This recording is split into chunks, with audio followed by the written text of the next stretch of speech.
Hey guys and welcome back to my channel. This is part 2 of What If Naruto Was Rebuilt, the Uzumaki clan. Before we begin, don't forget to like, share and subscribe, and also go and support the author, link in description.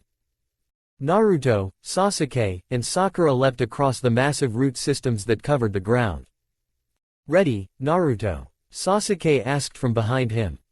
Glancing back at his teammate out of the corner of his eye, Naruto replied, "Way ahead of you," as he made a cross-shaped hand seal. In an instant, a burst of smoke erupted around him. 12 clones of Naruto emerged from the smoke alongside the blonde. The clones quickly ran through 3 more hand seals themselves. They were once more enveloped in smog, and when it cleared, 12 unassuming birds flapped their wings and flew up into the trees above. Basic jutsu like that were really underrated. As their newly made scouts vanished, Team 7 came to a rest on the forest floor. "So, what now? We wait?" Sakura asked. Just then, screams echoed throughout the forest, and the 3 turned to the direction the sound came from. They'd known that there'd be death at this stage. Enko made sure of that. But still, to hear those screams was more than a bit disturbing. "Looks like someone's already made a move," Sasuke observed. There was a pause as the 3 contemplated what that meant. Then Naruto began to walk off toward the trees. "Be right back," the blonde called over his shoulder. "Where are you going?" Sakura asked. "Bathroom," he answered as he walked into the mass of tree roots. Once he felt he was far enough from his teammates, he walked over to a nearby root when suddenly a shadow descended upon him from above. The assailant slammed the back end of a kunai into his head. The attacker's moment of triumph was shattered when Naruto burst into a cloud of smoke at the moment of impact. "What?" He had just enough time to exclaim before Naruto appeared in the air behind him, delivering a roundhouse kick to his head and sending him flying into one of the roots. He hit the wood with enough force to fracture the bark. A loud crack rang out at the impact before he fell to the ground and didn't move. Naruto scowled at the unconscious Aim Genin. "Jackass," he snarled as he walked towards the downed boy, reaching into his pouch and pulling out wire strings. Naruto went back to the clearing after restraining the enemy and taking care of his business. The blonde was still scowling as he rejoined his team, and Sakura took notice and frowned. "Something wrong. Some Aim Genin tried to ambush me when I was answering the call of nature," Naruto ground out as he looked back where he came from. "I mean, I get the whole attack when you're least expected thing, but man, that's low." "What happened to him? Did he have his scroll on him?" Sasuke asked. "Nah, we're not that lucky. I just left the jerk tied up back there." Naruto pointed back where he came with his thumb. "Since no one came out to save him, I guess he was alone. Maybe it'd be a good idea for us to split up too." Sasuke considered, drawing his teammates' attention. "Not like we'd actually be alone, with your watchers looking out for us." Naruto nodded and then jerked his head and gazed into the forest as memories hit him. One of his clones had dispersed to warn him. Something was headed their way. Both his teammates tensed at the blonde's reaction. "What is it? Did your scouts run into some trouble?" Sakura asked. "Something like that," Naruto replied. "The enemy was making a beeline for them. I think we should get going." The 3 genin of Team 7 blurred through the giant tree roots, leaping from tree to tree as they sped through the forest while a bird sat on one of the massive tree roots and watched them pass. It sat there, chirping as it made little hops, its eyes darting this way and that, briefly meeting a similar bird farther up in the trees. In the wake of the trio, the Kunoichi phased out of the ground, followed by her teammates. She smirked, her long tongue slipping out of her mouth and licking her lips as she eyed her prey. Ku. On the move, are we?" she asked the empty forest around her. "I wonder, what has you in a hurry all of a sudden? Could it be that you're aware that you're being stalked by a predator?" Her teammates rose out of the ground behind her, standing on either side of the tall woman. Together, they stared in the direction the genin disappeared in. "Or perhaps, my prey means to lure me into a trap," she mused aloud, and immediately the bird's eyes focused on her. "Oh, how amusing. This will be more entertaining than I thought." Had she caught already? He was right, that creepy lady was bad news. "It seems our prey wants to lead us on a pointless chase." "Clever, but not quite good enough," the Kunoichi said. You two go and play somewhere else. I'll take care of them myself. Oh boy. Well, if the kunoichi wasn't going to fall for it, it might be a good idea to go for broke and spring what's left of the trap right about. Now, let's see, the kusa kunoichi said, bringing a hand to her face. 2 above and 8 searching elsewhere. The bird froze, and the kusa kunoichi turned her head to look at it. Absently, it noted her eyes were silted, like a snake's. Before the bird could process anything else, it burst into smoke. I don't like this. That kusa kunoichi seems like trouble. Sasuke thought aloud. And why's she coming right for us? Naruto frowned and crossed his arms. How should I know? Somehow, I doubt it had anything to do with that thing with the kunai. You don't think she wants to test herself against an Uchiha like Lee did, do you? Sakura asked, looking at Sasuke.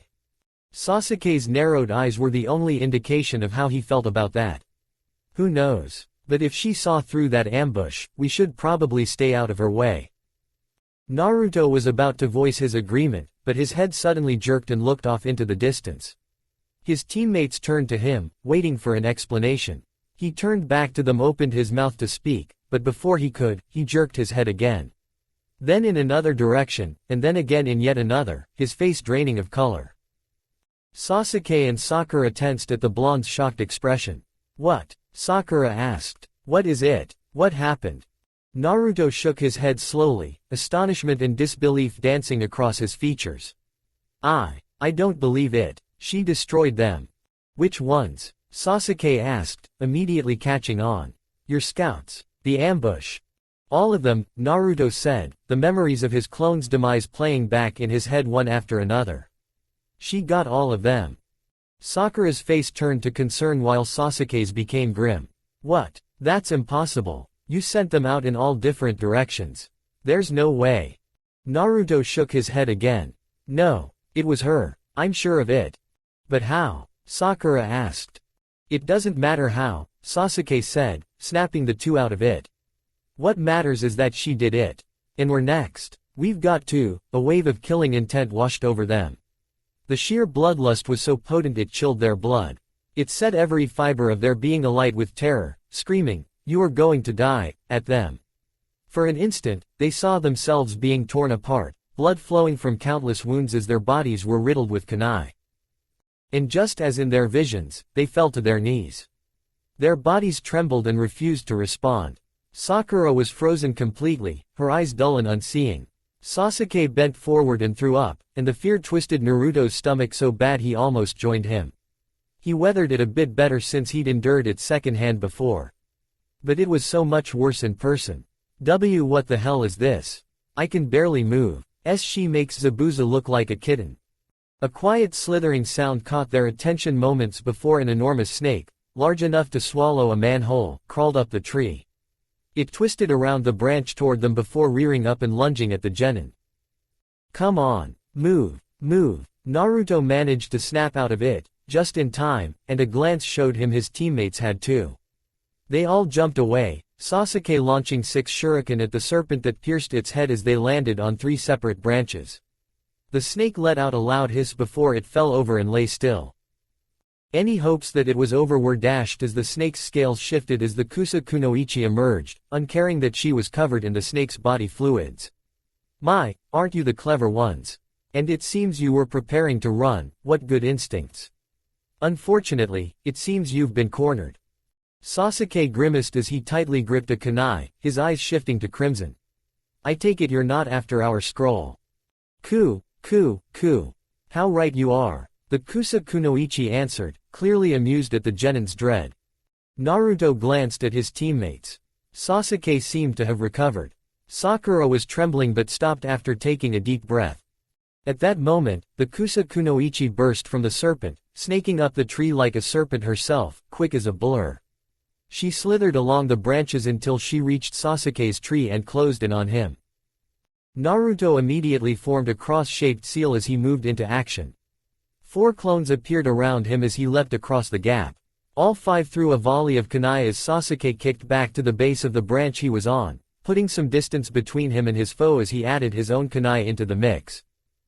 The serpentine kunoichi merely weaved around them as she continued on her way. She rose up when she reached him, like a snake preparing to strike, and slammed into the branch with enough force to kick up a cloud of dirt and debris. Sasuke! He and Sakura yelled as the blonde landed on the branch, only for the dust to clear to reveal a broken log, covered in explosive tags. The Kusa kunoichi vanished in the explosion, but past experience with her told Naruto no way had that gotten her. His clones rushed the cloud as sure enough, she emerged, unscathed. She casually weaved around his clones' attempts to strike at him, dispelling each with a well-placed counter. A knee to the stomach, and elbow to the back, his clones were destroyed one by one until 5 seconds later, they were nothing but smoke.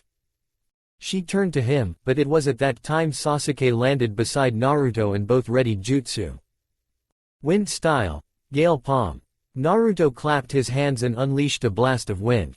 Sasuke used his signature fireball jutsu, the attacks combined into a massive wall of fire that completely consumed the branch. The two genin stared at the conflagration as it began to fade, to reveal nothing, just a ruined tree. The branch the pair stood on was just barely hanging on. The two tensed as they felt a presence behind them. Naruto didn't have enough time to turn before a leg slammed into him and sent him flying, crashing into another branch with a cry of pain, sending fissures through the bark. Sasuke jumped back and threw shuriken that were effortlessly avoided as Naruto got back up and made another cross-shaped hand seal. 4 clones burst into existence and charged at the serpentine kunoichi, who easily dodged their strikes and took them out one by one. Sasuke had another jutsu ready by the time half of the clones were defeated. Naruto recognized it as fire style, running fire. The Uchiha breathed out a stream of flame that formed a circle around Orochimaru and the remaining clones, cutting them off from sight. Naruto jumped into the air and saw their foe had vanished from the ring already. The Kusa kunoichi rose out of the branch behind Sakura. The pink-haired girl had until then been too freaked out to move, but the imminent threat snapped her out of it, and she immediately leapt away, her eyes wide with terror. Sasuke appeared in the air in front of the tall kunoichi in a blur of motion. He aimed a roundhouse kick at her head, only for her to catch it with her forearm. The Uchiha twisted his body and made to punch her in the face, only for the kunoichi to block it. She rotated her arms to spin him in the air before kicking him in the chest, sending him sailing through the air where Sakura caught him. Naruto jumped into action, shooting off from his place and over the Kusa kunoichi, throwing down 4 kunai that she easily dodged as he landed in front of Sakura and Sasuke. Wind style, Divine Wind. Naruto called out as he made the ram seal, unleashing a wave of wind that formed several small tornadoes. The Kusa kunoichi smirked, casually walking through them, but it was then that her attention was drawn to the ground. To the kunai, Naruto had thrown, and the seals wrapped around them. The seals that contained Sasuke's fireball jutsu. They erupted into balls of fire that combined with the gusts of wind to create a massive tornado of flame as the 3 genin leapt away. "Do you think we can get away?" Sakura asked as they looked back. "With how she caught us before? Not a chance," Naruto replied through grit teeth. The Kusa kunoichi was once more moving in serpentine form, snaking her way across the tree limbs as she chased after them. They only caught a brief glimpse of her slithering form as it blurred past them and vanished into the foliage. Even with the Sharingan, Sasuke couldn't follow the movements of the strange kunoichi hunting them. Despite that, he had a good idea of where she would appear next. At the next branch, he leapt higher than his team and ran through hand seals. Just as he expected, she emerged from beneath the branch ahead of them as he molded chakra in his chest. Fire style, Phoenix Flower Jutsu. He peppered their foe with small fireballs as his teammates landed and bolted in opposite directions. Both drew shuriken and threw them at the tall kunoichi, but she dodged all the attacks with small steps or casual tilts of her body. She watched as Sasuke sailed over her head and landed, immediately spinning on his heel and running at the Kusa kunoichi. He channeled chakra to his legs, blurring as he moved as fast as he could to try and bridge the gap between them. All for nothing. A jab aimed at the tall kunoichi's torso was brushed aside. The momentum was turned into a sweeping kick that was easily avoided by bending backward. Sasuke launched himself at her, kunai poised to plunge into her chest, only for her to catch it and strike the Uchiha air in his solar plexus. As he reeled back, Naruto came at her with a flying kick that was ducked under. He charged at her. Naruto! Sakura yelled. Knowing what she had in mind, the blonde leapt into the air as she let loose a volley of Senbon from behind him, having used his body to cover her movements. Their assailant bent backward almost unnaturally and watched as they sailed over her head. Dripping with poison. My, what a promising bunch you are, she said as she righted herself and prepared to meet Naruto as he came down. But her eyes widened when 4 yellow chains grew from his back, twisting in the air and shooting towards her. She leapt back as they slammed into the branch with enough force to kick up a cloud of dirt before carving a path through the wood toward her, closing the gap in an instant. They rose up and entangled her as Sasuke righted himself and threw a series of kunai at her chest, hitting home. For a moment, he felt a brief moment of hope before it was dashed as she melted away into mud. My, it's been a long time since I last laid eyes on those chains. They heard her speak as she emerged from the base of the branch. How nostalgic, but I guess I shouldn't be surprised. You are her son. What? This Kunoichi knew Naruto's mother. How? The hairs stood up on the back of Sasuke's neck as he gave Naruto a brief glance, noting his shocked look, and then looked back to their foe. Who are you? Sasuke asked lowly as his eyes narrowed, his whole body tense and ready to spring into action at any moment. You're no genin. You're probably not even from Kusa. Ku. Well, if you want to know so badly, entertain me. I might deign to tell you. The Kunoichi replied. No surprise, all things considered. The unknown Kunoichi's skill, the familiarity with Naruto's mother, the way she was targeting them. But why was she? The Uchiha's power. It had to be. She was after him. It was because of him that Naruto and Sakura were in this mess. He grit his teeth as that thought hit him, anger and frustration building at the realization. It was blatantly apparent they had little chance against their opponent. She was probably on Zabuza or Kakashi's level, if not higher. He clenched his eyes shut. He couldn't do anything, just like he was powerless to save his family all those years ago. No, his eyes shot open, and the world changed. At first, he couldn't quite place what was different. Then, as he charged toward their foe, he got his answer. This is. Before the Kunoichi could even move, he saw a shadow of her form blur into motion, and she followed seconds after. He threw a punch, and he saw her block and how she would counter. When she brought her knee up, he tilted back to dodge. He used the momentum to spin and lash out with his arm. He saw her block and timed a kick. She evaded it, but not by the same margin. I can see. He kicked back and threw kunai, only for her to dodge, but before she could follow up, Naruto jumped high and came down in an axe kick. She blocked, but the chains erupted and moved to impale her, forcing her to throw the blonde back and jump backward. Sasuke shot forward, seeing Sakura join him as a single chain burst from Naruto's back, spearing the branch behind them and reeling him away.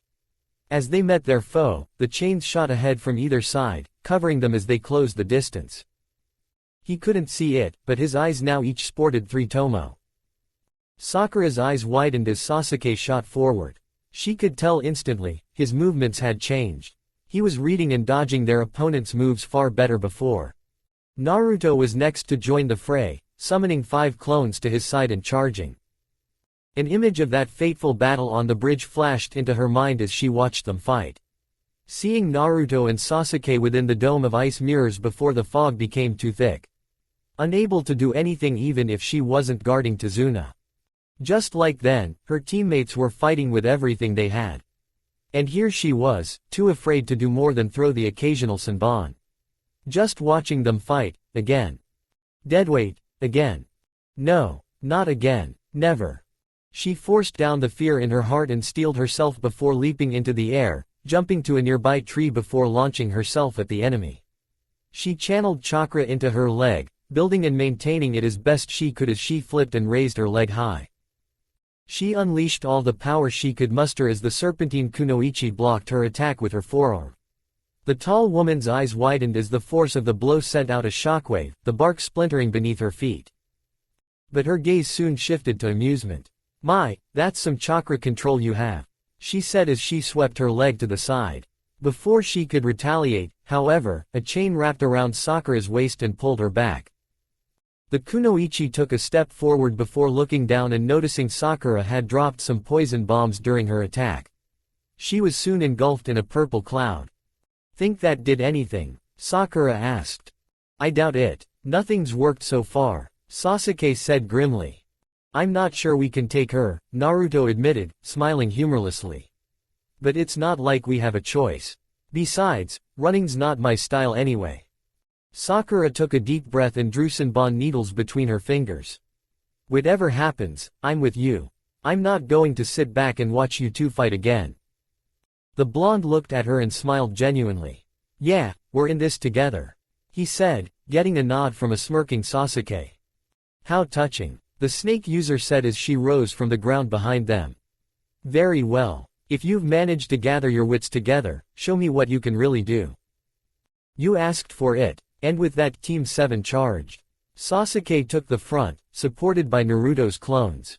The Uchiha took advantage of his newfound abilities, avoiding their foes' attacks and trying to keep her attention.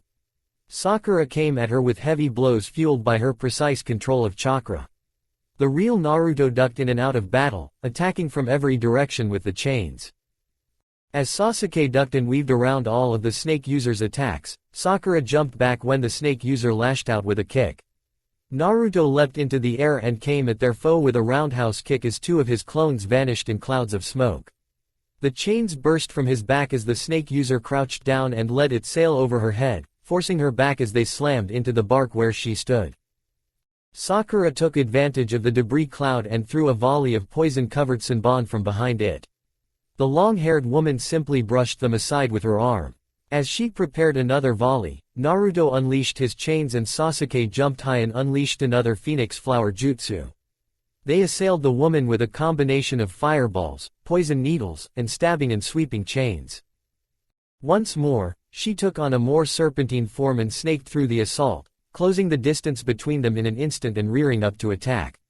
The pair leapt back to dodge, and she saw Naruto make a hand seal as they flew. The snake user bent backward as a hail of kunai erupted from the ground, flying straight up into the air. Naruto had placed one of his seals there. Sasuke reappeared behind her. He aimed a sweeping kick at her waist, but she shot into the air, flipping over his head. She vanished in a burst of speed the moment she landed. The genin gathered together, standing back to back as they heard her traveling through the foliage, leaves raining down to the forest below. Sasuke's eyes followed her every move as he ran through hand signs. He turned and unleashed a stream of fire at the exact moment their foe turned to face them. Naruto took that opportunity to send his chains into the bark beneath them. She could see fissures spreading as they tore their way towards the wall of fire before them. A similar fissure cleared the wall of flame. It seemed that tall kunoichi had avoided the fire by diving beneath the wood too. Lucky them. Sasuke readied shuriken as they all knew what would come next. Sure enough, the woman burst from the ground to avoid the sharp tips of the chains. Sasuke threw his shuriken the moment she appeared.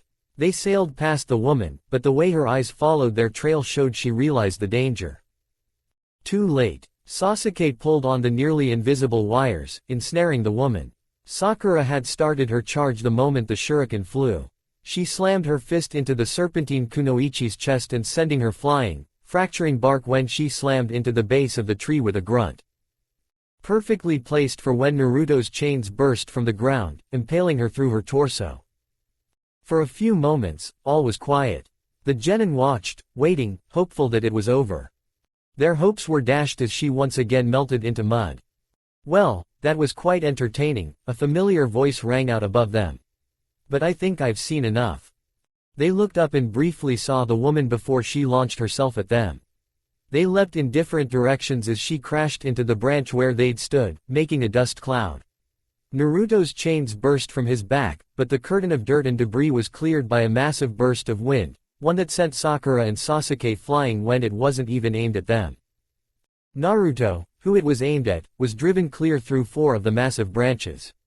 He crashed into the 5th one, coughed up blood, and began to fall through the air. With a sadistic grin, the woman ran a blood-covered finger over a tattoo on her arm. A massive snake, several times thicker than the roots of the trees that dominated this forest, shot out of the cloud with a speed that belied its size. It grasped Naruto in its mouth and vanishing from sight in just a few seconds. Naruto! Sakura and Sasuke cried out. Oh, don't worry. I'm sure that one will manage to survive. Their assailant replied, raising a hand to her forehead protector. I can't have you fail this stage of the exam, but I think my subordinates would have trouble if he were here when they arrive, and I can't have that. She said, her voice changing. An oily male voice had replaced the feminine one from moments before. She took her hand away from her forehead protector to reveal a musical note. Oto. And he said subordinates. Is he a Jonin of their village? Sakura thought as she and Sasuke prepared to attack. Now, enough of that. He said before making a one-handed seal. And instantly, all the strength left her body. Her arms and legs felt like lead weights as she fell to her knees, struggling to even keep her head up. As much as she tried, her body refused to respond. A glance at Sasuke revealed he was in a similar state and, quickly, her mind made the connection. Paralysis jutsu. He'd taken them down with a D-rank technique. The disguised man turned to Sasuke, eyeing him like a snake inspects a fat and corned mouse. I can sense a great deal of potential in you. Truly, you are his brother. Brother. Sasuke had a brother. Any further thought was cut off as that seemed to touch a nerve on Sasuke. Who the hell are you? Ku. The man chuckled before he reached for his face, his fingers digging into the skin just beneath his forehead protector. And then he peeled it off, ripping what appeared to be flesh from his face like it was just a mask to reveal chalk-white skin. The man had strange purple markings around golden eyes, with the same slit pupils they'd occasionally seen through his disguise. He had pronounced cheekbones, and when his mouth opened, it revealed fang-like teeth. But far more concerning than his sinister appearance was what he said. My name is Orochimaru. And instantly, all the fear Sakura had forced down came flooding back. Orochimaru. We've been fighting Orochimaru. If you want to see me again, then you'll have to defeat my men and pass this stage. He continued, raising his hand to reveal. Their heaven scroll. When did he? And then it burst into purple flame before their eyes. Orochimaru gave a wicked grin as he made a hand seal. His head shot forward, his neck stretching out as he reached for Sasuke and sunk his fangs into the Uchiha just above the shoulder. And suddenly, the force holding them was released. Sakura rushed over to Sasuke as quickly as she could as the Uchiha fell to his knees, grasping at the bite mark. As she tried to support him, she saw a seal of some kind form on his neck, one that resembled the Tomo marks in his eyes. My gift should give you a taste of power.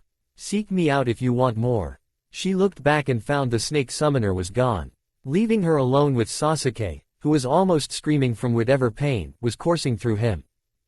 Sasuke, talk to me. Sakura cried desperately. This pain. The Uchiha managed to gasp as he grabbed onto Sakura, his fingers digging into her skin painfully, but she paid it no mind. She looked at the struggling boy and then to the trail of destruction left by the snake. Naruto. I have to help him. But I can't leave Sasuke like this. What do I do? Naruto slowly began to regain his senses. Everything had been a blur in the wake of that last wind attack. He was only barely aware of his surroundings. Slowly, however, things began to come into focus and his eyes shot open as he realized what happened. Chains burst from the snake's underbelly. It reared its head up and let out a roar as it reared up before it fell onto its side and lay still, draped over the massive branches. Naruto shot out of the hole in its gut and landed on his feet, covered in fluids. Ah, sick. Did she try to feed me to one of her snakes? He yelled as he looked at his arms. It was then that he noticed, he was in an entirely different area of the forest. He hadn't even been out for a minute. How fast had that thing been moving? Sakura. Sasuke. He turned back in the direction the snake had come from. The trail of torn branches before him seemed to have no end in sight. He gritted his teeth, and with thoughts of his teammates dominating his mind, he took off. He didn't get far before a massive shape burst from the canopy beside him. He had just enough time to jump as another enormous snake shot towards him. Another one. His face twisting in anger, his back began to glow as his chains prepared to burst forth while the serpent turned around and lunged once again. It was then that another hissing roar reached his ears. He looked down to see another one rising to meet him, its maw opened wide to swallow him and the branch he landed on. He leapt towards the closest branch a moment before the snake tore through where he once stood while the other snake reared up and prepared to come down on him. It never had the chance. At that moment, a blur came down from above with a cry of, "Takigakur Hurricane." It smashed into the serpent's head, driving it down below the branch before it reared up with a pained cry. With that one preoccupied, Naruto turned to the remaining snake as it came at him once again. Reaching into his punch and channeling chakra into a seal in its lining, he drew a Fuma shuriken in a puff of smoke and threw it at the snake before clapping his hands together. Wind style, gale palm.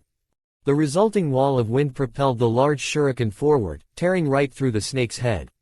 It let out a cry before it fell limp. He turned his head to the other snake as a cry of exhilaration reached it. The snake was thrashing, trying to dislodge its attacker before it slammed its head into a branch. This was a mistake, as the figure leapt off at the last second before darting back down and slamming back into the snake's head. This time, the creature hissed before falling limp, a trail of blood revealing that the newcomer had driven a kunai into its head. Its head crashed down a nearby branch. Naruto got a good look at the newcomer for the first time as she stood. She was a petite girl who stood slightly shorter than he was.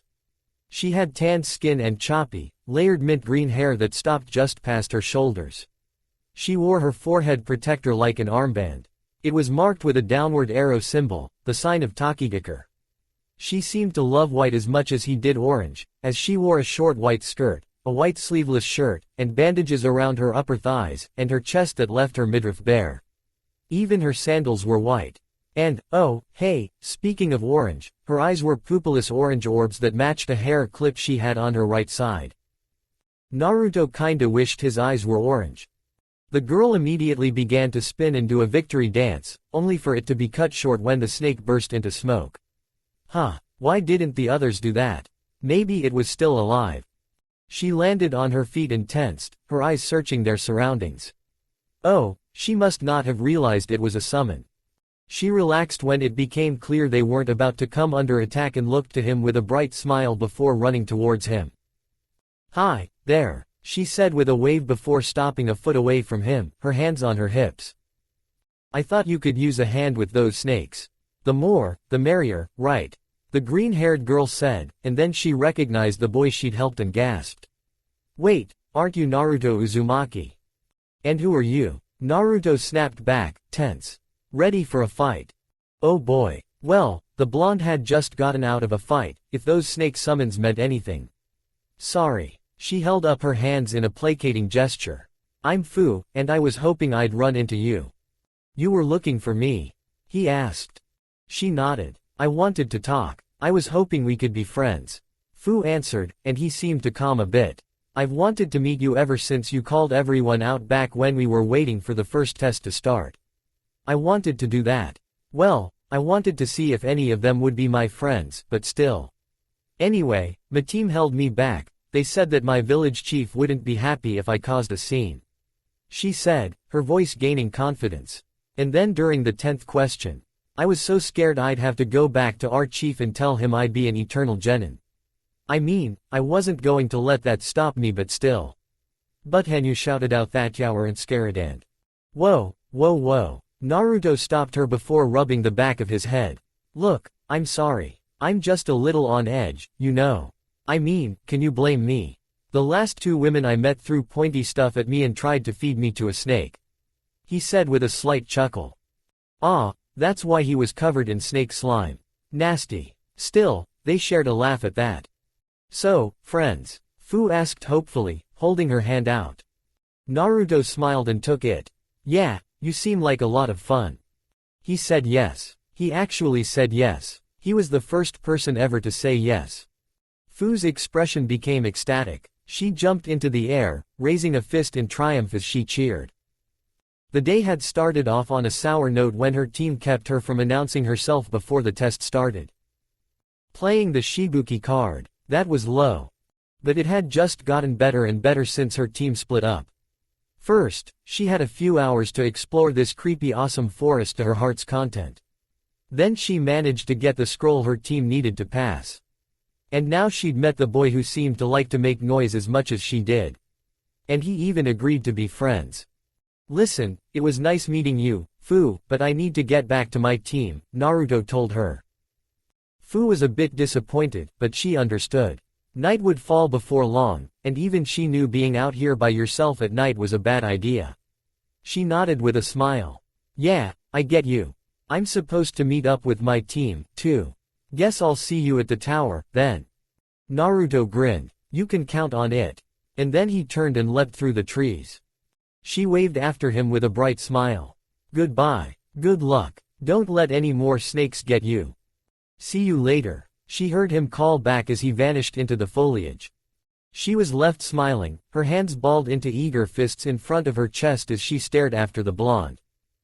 She'd been here 2 days, and she'd already almost doubled the number of friends she had. She was well on her way to 100. Sakura looked up at the night sky. A few hours had passed since their disastrous fight with one of the greatest traitors in the history of Konoha. She had to suppress a shiver when she remembered that they'd been fighting one of the legendary students of the third Hokage. She sighed as she looked out at the seemingly empty clearing. She'd just finished setting up the last trap. She may have gone overboard, but given the situation, she'd rather be safe than sorry. Satisfied with her handiwork, she walked over to the cluster of roots. There, at the core, lay Sasuke. He had thankfully lost consciousness after a few minutes of what seemed to be agony. It wasn't even close to a peaceful rest, though. His face was twisted in a grimace. He was burning up and shuddered every once in a while before calming down. She looked out to the forest, worried about Naruto, but she couldn't leave Sasuke like this. He'd be easy prey for predators, not to mention the other teams and the subordinates Orochimaru mentioned, and she couldn't exactly take him with her. All she could do was hope he improved. Naruto grit his teeth as he looked up at the sky. Night had fallen, and he still wasn't even close to where his team had battled the mysterious Kunoichi. Even he had to admit traveling through this forest at night was a bad idea. The risk that he could get ambushed was high, and all sorts of predators would come out. Not to mention Sasuke and Sakura would be in hiding, if they got away. Any signs of where they went, or what happened to them, would be harder to see. It didn't help that the snake hadn't gone in a straight line. It looked like Naruto's luck hadn't held out. He'd lost the trail not too long ago. The darkness wouldn't help there either. His disguised clones hadn't sent back anything yet, either. Using his chakra to silence his footfalls as best he could, he continued searching. If he didn't find anything soon, he'd have to camp out alone for the night. He didn't want to, but wasting all his strength and getting himself lost wouldn't help. "I hope you guys are okay out there." Enko struggled as she walked along the forest floor. She grit her teeth, hand reaching for her neck. The spot where that damned seal her former sensei had branded her with had reappeared. Pain pulsed through her entire body, spreading out from that mark. And it brought back bad memories as she tried to make her way back to the village. She remembered the kind man her sensei had once been. Or pretended to be, she wasn't sure. All she knew was the burning hatred she felt for him ever since they found out how far he'd sunk, since he'd betrayed Konoha and her. It had taken years to restore the villagers' faith in her. She'd been damned in the eyes of most of the village by association. Many still suspected her of being a spy. And now he was here again, after that Uchiha kid. And who knew what else? Well, whatever he had in mind, his threat was clear. Halt the exams or capture those 3 genin from the village he made, and he'd destroy Konoha. From Orochimaru, that was no idle threat. She didn't know what he was planning. He had to have something in mind besides seducing the Uchiha heir to his side. One thing that was clear, if they did anything overt like declaring martial law, it would be trouble. She needed to warn Lord Hokage, but the pain was making getting through this forest a struggle. Good thing she'd spent so much time here. She just had to keep moving. Sakura replaced the wet towel on Sasuke's head and sat back, sighing as she looked out.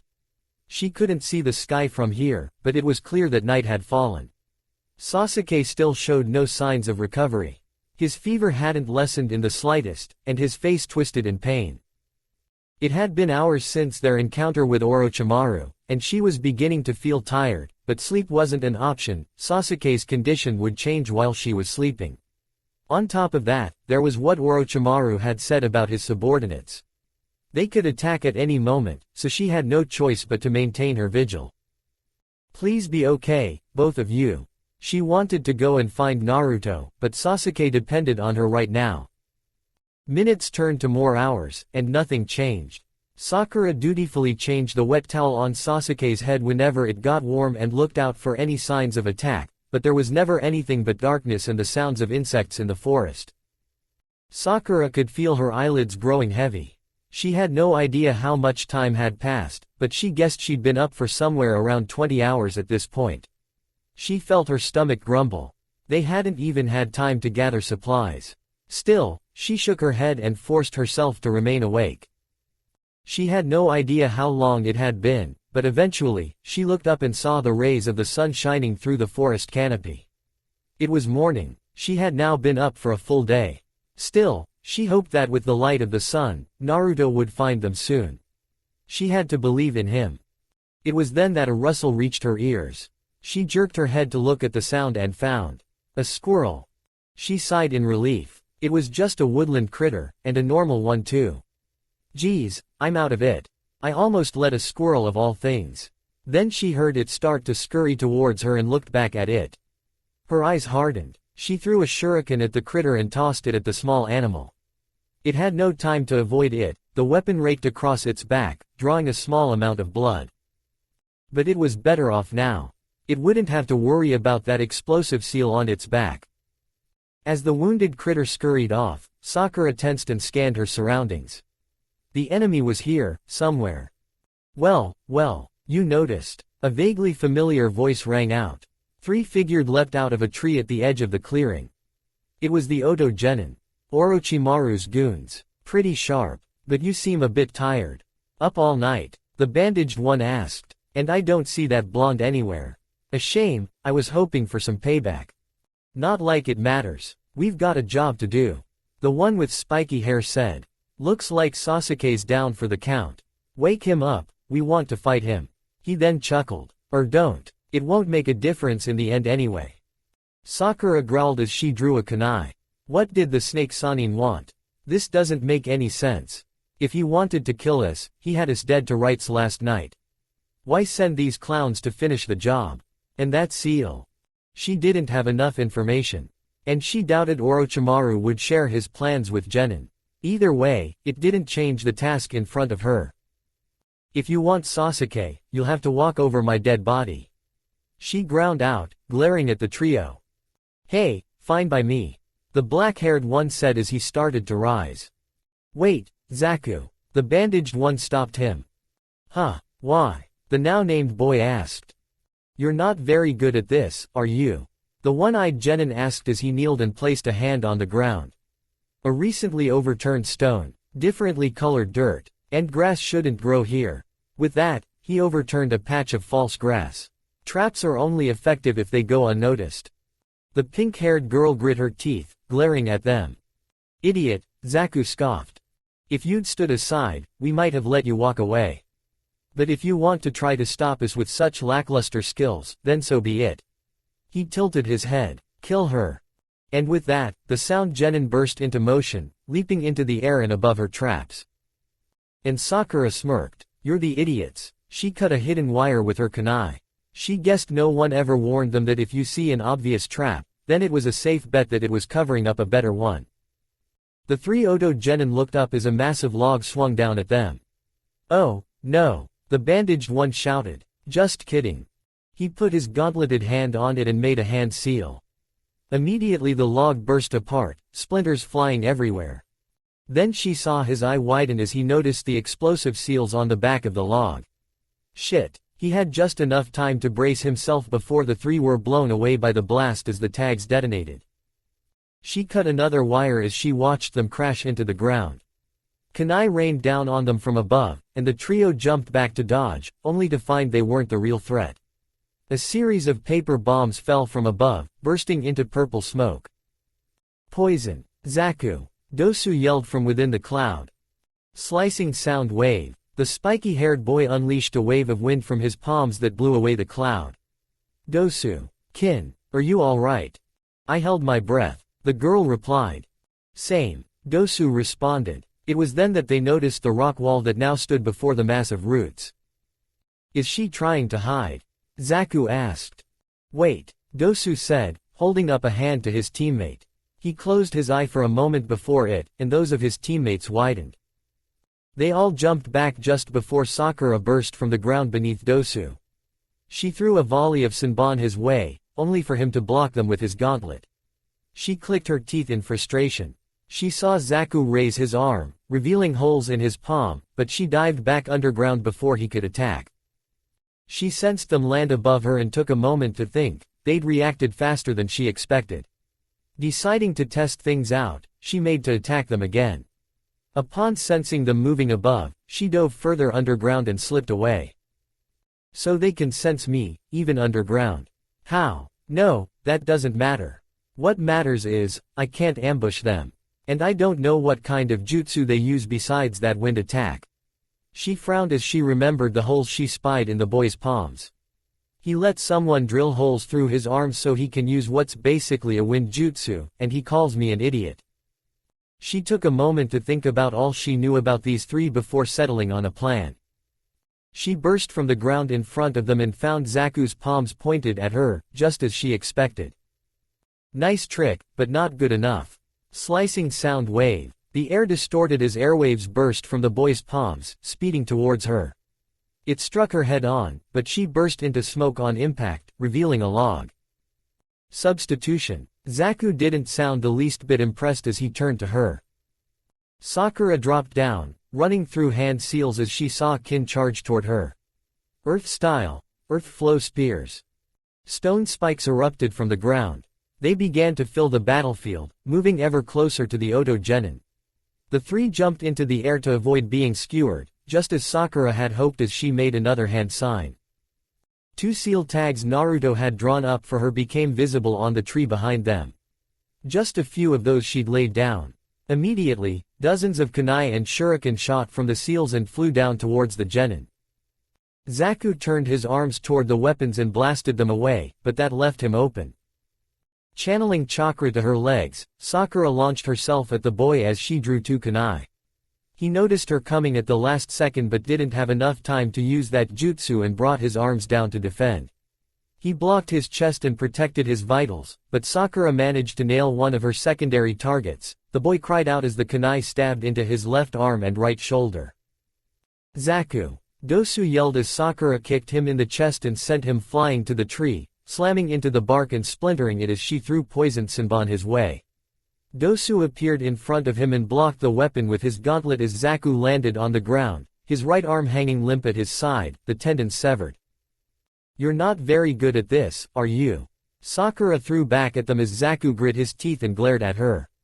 She wasn't sure what that gauntlet did, but it probably had something to do with the force that destroyed that log. Dosu fought at close range, Zaku covered distance, but she didn't know what Kin's part was. Still, next time, don't show off your trump cards at the start of a fight. She ducked down as she sensed something flying towards her, two Senbon flying over her head. She turned to look at their source, the black-haired kunoichi, and made to move before a ringing reached her ears. She turned to see bells on the Senbon. The distraction was just long enough for Zaku to fire off an air pressure attack with his left arm. It slammed into her and sent her flying, crashing into a root and coughing up blood. When she started to rise, her body suddenly locked up. All of the muscles in her arms and legs tensed and refused to obey. Hey, Kin said, and Sakura looked at her, her face being about the only thing still somewhat under her control. Who said we showed off all-out trump cards? Genjutsu. A sound-based one, Sakura guessed. Not good, those were the worst kind short of Kekkei Genkai-related ones. She turned to see Dosu charge at her. She bit her lip hard enough to draw blood, the pain shattering the illusion and allowing her to move. She kicked back to dodge, but a moment later, the world twisted. Once again her body refused to obey. She fell and slid across the dirt, crashing into the base of one of her spikes. As she tried to rise, it felt to her like everything was shifting. As if she was on a ship at sea in a storm. Her stomach began to turn, nausea rolling through her. This is my equilibrium's shot. How? She felt something warm trickle down from her ears. Looking beneath her, she found drops of red staining the dirt. Blood. Pretty good girlie. It looks like we underestimated you, but it's over now. This is another sound attack, she asked. That's right. The bandaged genin held up his gauntlet. Thanks to this gauntlet of mine, I can manipulate sound waves. I attack the membranes of your inner ear. I'm afraid you won't be able to move as you like for a while. Damn it. Sakura had thought that if she could take Zaku out and keep her distance from the other two, she could handle this. No, I can't let them down like this. That's Sakura. When did she? Ino had wondered as she stared into the clearing with wide eyes. We should get out of here. Those three are out of our league. Choji said beside her, fear almost palpable. On her other side, Shikamaru turned to her. Ino, what are you going to do? Huh? The blonde turned to him, her eyes still wide with shock. You guys used to be friends, right? Are you just going to sit here and watch? Shikamaru asked. As lazy as he usually was, he was surprisingly dependable when the chips were down. She bit her lip as she stared back into the clearing. How had things turned out like this? After getting nothing on the first day, she'd had the, in her humble opinion, brilliant idea of scouting out the area by using her mind transfer jutsu on a bird. It worked swimmingly. If only all the teams she found didn't look tougher than them. Not that that was saying much. None of Ino's team would deny that. And then she spied Sakura, caring for Sasuke, who didn't look well. No sign of Naruto. How did that even happen? Sakura and Naruto, sure, but Sasuke. She'd thought. Anyway, it was low, but Shikamaru thought they were their best bet. And this was what they'd stumbled into when they got here. TCH, you gave us a lot more trouble than I thought. They heard the Oto Kunoichi say as she walked over to Sakura, who was fighting to stand up. Let's make this hurt. Dosu, go and get Sasuke. Let's kill him in front of her. Ino's expression shifted to horror at that.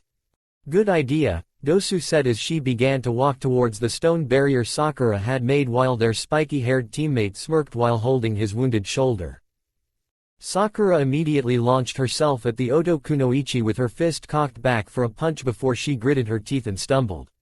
Her opponent easily sidestepped her attack and kneed her in the stomach, sending her to the ground. Shakily, she still tried to stand back up. I won't let you.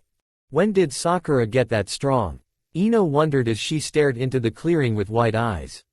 Not just in terms of fighting ability, though that was obvious. Ino remembered back when they first met. Sakura had been curled up in a ball, crying her eyes out after being teased by other kids. She remembered how shy she was when she introduced her to her other friends. The Sakura she knew would be frozen, trembling, tearing up as she could do nothing but watch. Just like her now. Ino watched Sakura run for Dosu, only for the girl to jump in her way. She tried to throw a punch at her, but she was slow and off balance. The Oto Kunoichi moved into her guard and struck the pink-haired girl in the face, sending her back to the ground. Ino's hands balled into fists, shaking at her side. She remembered the day Sakura ended their friendship. The day she asked Ino if she liked Sasuke too, before telling her they were rivals from now on. And that day a few weeks ago. Flashback. Ino sat at the counter of her family's flower shop, sighing as she looked up at the clock and then turned her gaze to the ceiling. She enjoyed tending her clan's shop, but it was a slow day, and her other duties had already been complete. Nothing left to do but hope someone showed up and wait out the clock. Still, it's not like there were worse places for it, surrounded by beautiful and fragrant flowers. She smiled as she thought this was one job Shikamaru might enjoy, lazy stick in the mud that he was. Then she heard the door open. She looked over, and her eyes widened before they narrowed. It was Sakura. She hadn't set foot in this shop for years. Well, look what the cat dragged in, Ino said, resting her head on her hand. What brings you here, billboard brow? Sakura twitched at that, briefly glaring at her before taking a deep breath. I'm here to order some flowers, of course, Sakura said, though her words didn't have the same bite they usually did when they talked. "And this is probably the only place in the village I could get them," she said as she walked over to the desk and handed her a list. Ino wasn't about to turn down a customer, even her rival. Her father would chew her out. She raised a brow as she looked at the list. Every one of these was poisonous. Well, it's pretty obvious what she wants with these. And she was right, they were the only flower shop in Konoha who'd have access to all of these. Yeah, I'll handle it. We should have the order ready for you in a week," Ino said while she opened a drawer and slipped the paper inside. She closed her eyes and made a shooing motion. "If that's all, then you can take that oversized forehead and leave." She expected fire from her rival, as usual, but instead, there was only silence. When Ino opened her eyes and looked, she found Sakura seemed uncertain. "Well, that was one reason I came here," the pink-haired girl said, averting her gaze for a moment before steeling herself and meeting Ino's eyes. "Besides that, I wanted to say I'm sorry." "Huh, what are you talking about?" "For starting, this," Sakura said with a sweeping gesture between them. "I'm sorry for what I did that day. For walking away and making us rivals." Ino closed her eyes and turned her head. "TCH, where'd this come from all of a sudden?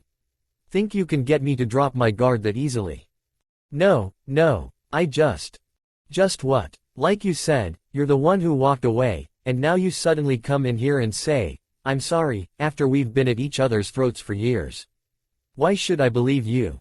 Ino then smirked. "Then again, this is just the kind of ploy I'd expect from you, forehead.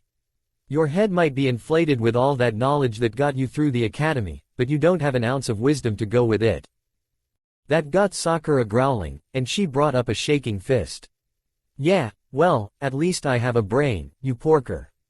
You've got nothing but beauty tips in that empty head of yours. Well, at least my efforts pay off, ugly. So, you admit you're a dumb blonde." They glared, sparks shooting between their eyes. Then Sakura shook her head.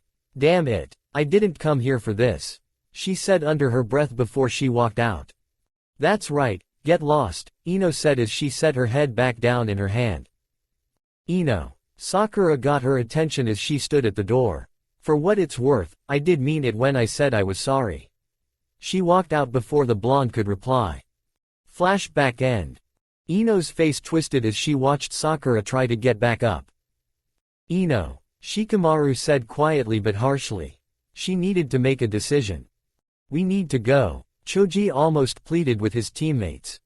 Ino trembled as she fought with herself, trying to decide what to do as she clenched her jaw.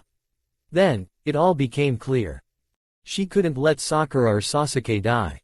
And she couldn't let her rival show her up. "Shikamaru," Ino began, "I'm going to use my mind transfer jutsu on that girl. Her genjutsu could take us all out if we give her the chance to use it." Choji looked panicked, but Shikamaru nodded.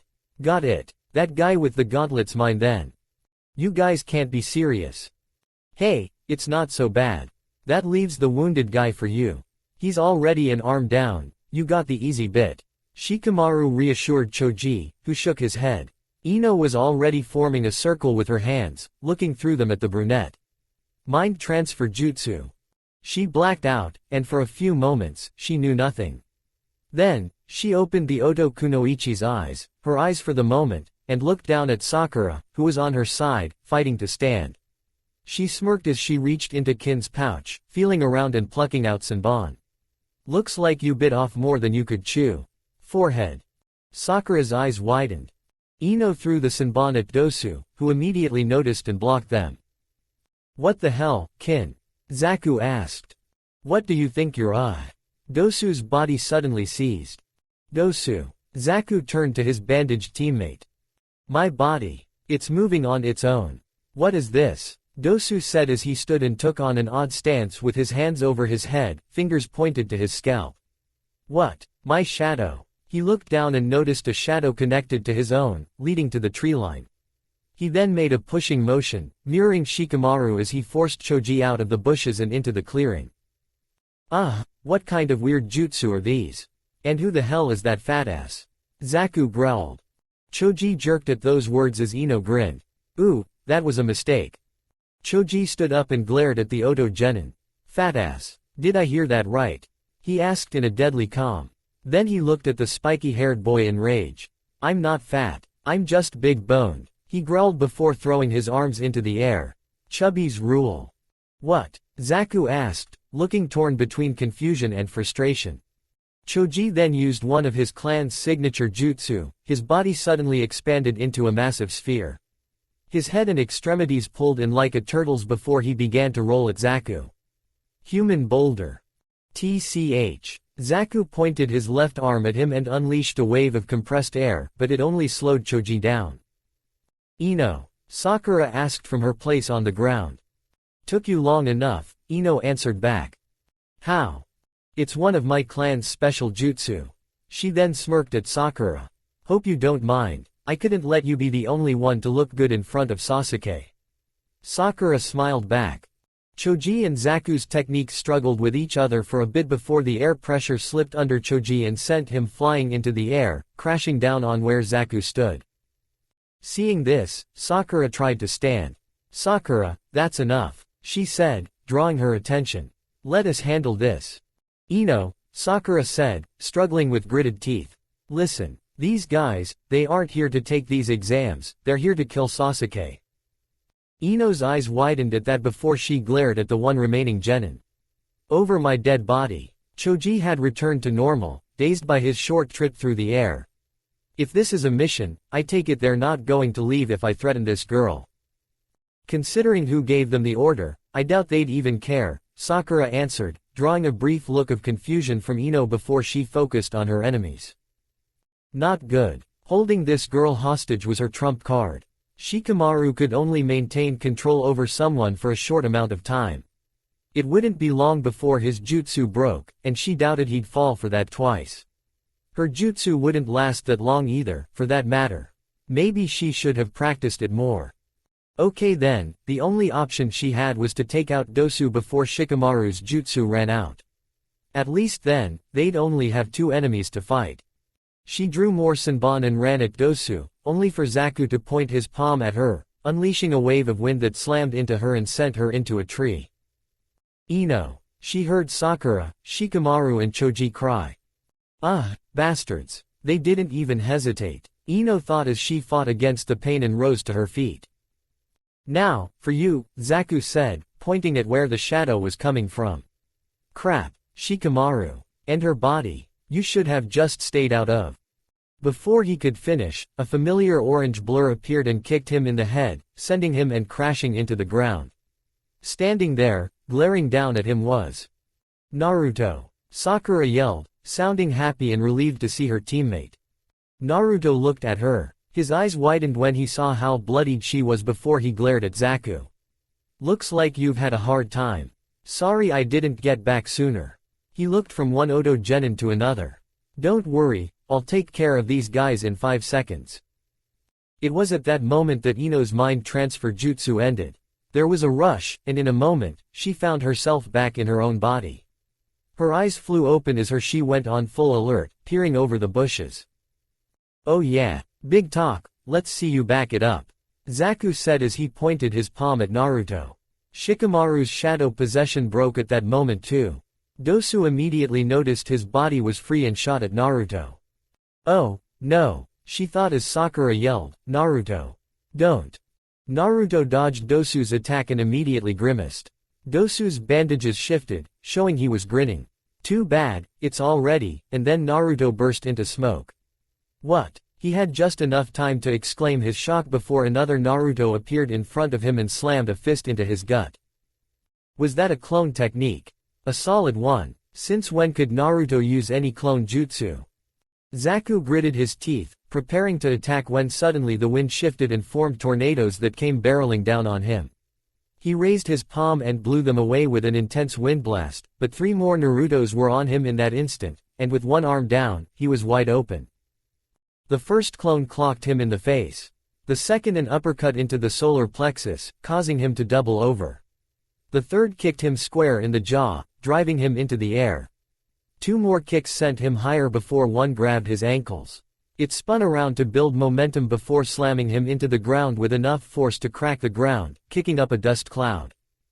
While the three doppelgangers were pounding on Zaku, the Naruto fighting Dosu reached into his pouch and took out 2 necklaces of prayer beads. He tossed them at the bandaged genin and made a hand sign. The objects seemed to take on a life of their own. They wrapped around his arms like snakes. Sealing jutsu. Weighted seal. Dosu fell with a cry of shock, crashing into the ground and creating a crater. When the dust cleared, Zaku was knocked out cold while both of Dosu's arms were half buried in the ground. They could hear him struggle as he tried and failed to lift them. Kin roused herself and drew Senbon, only for another Naruto to put a kunai to her throat.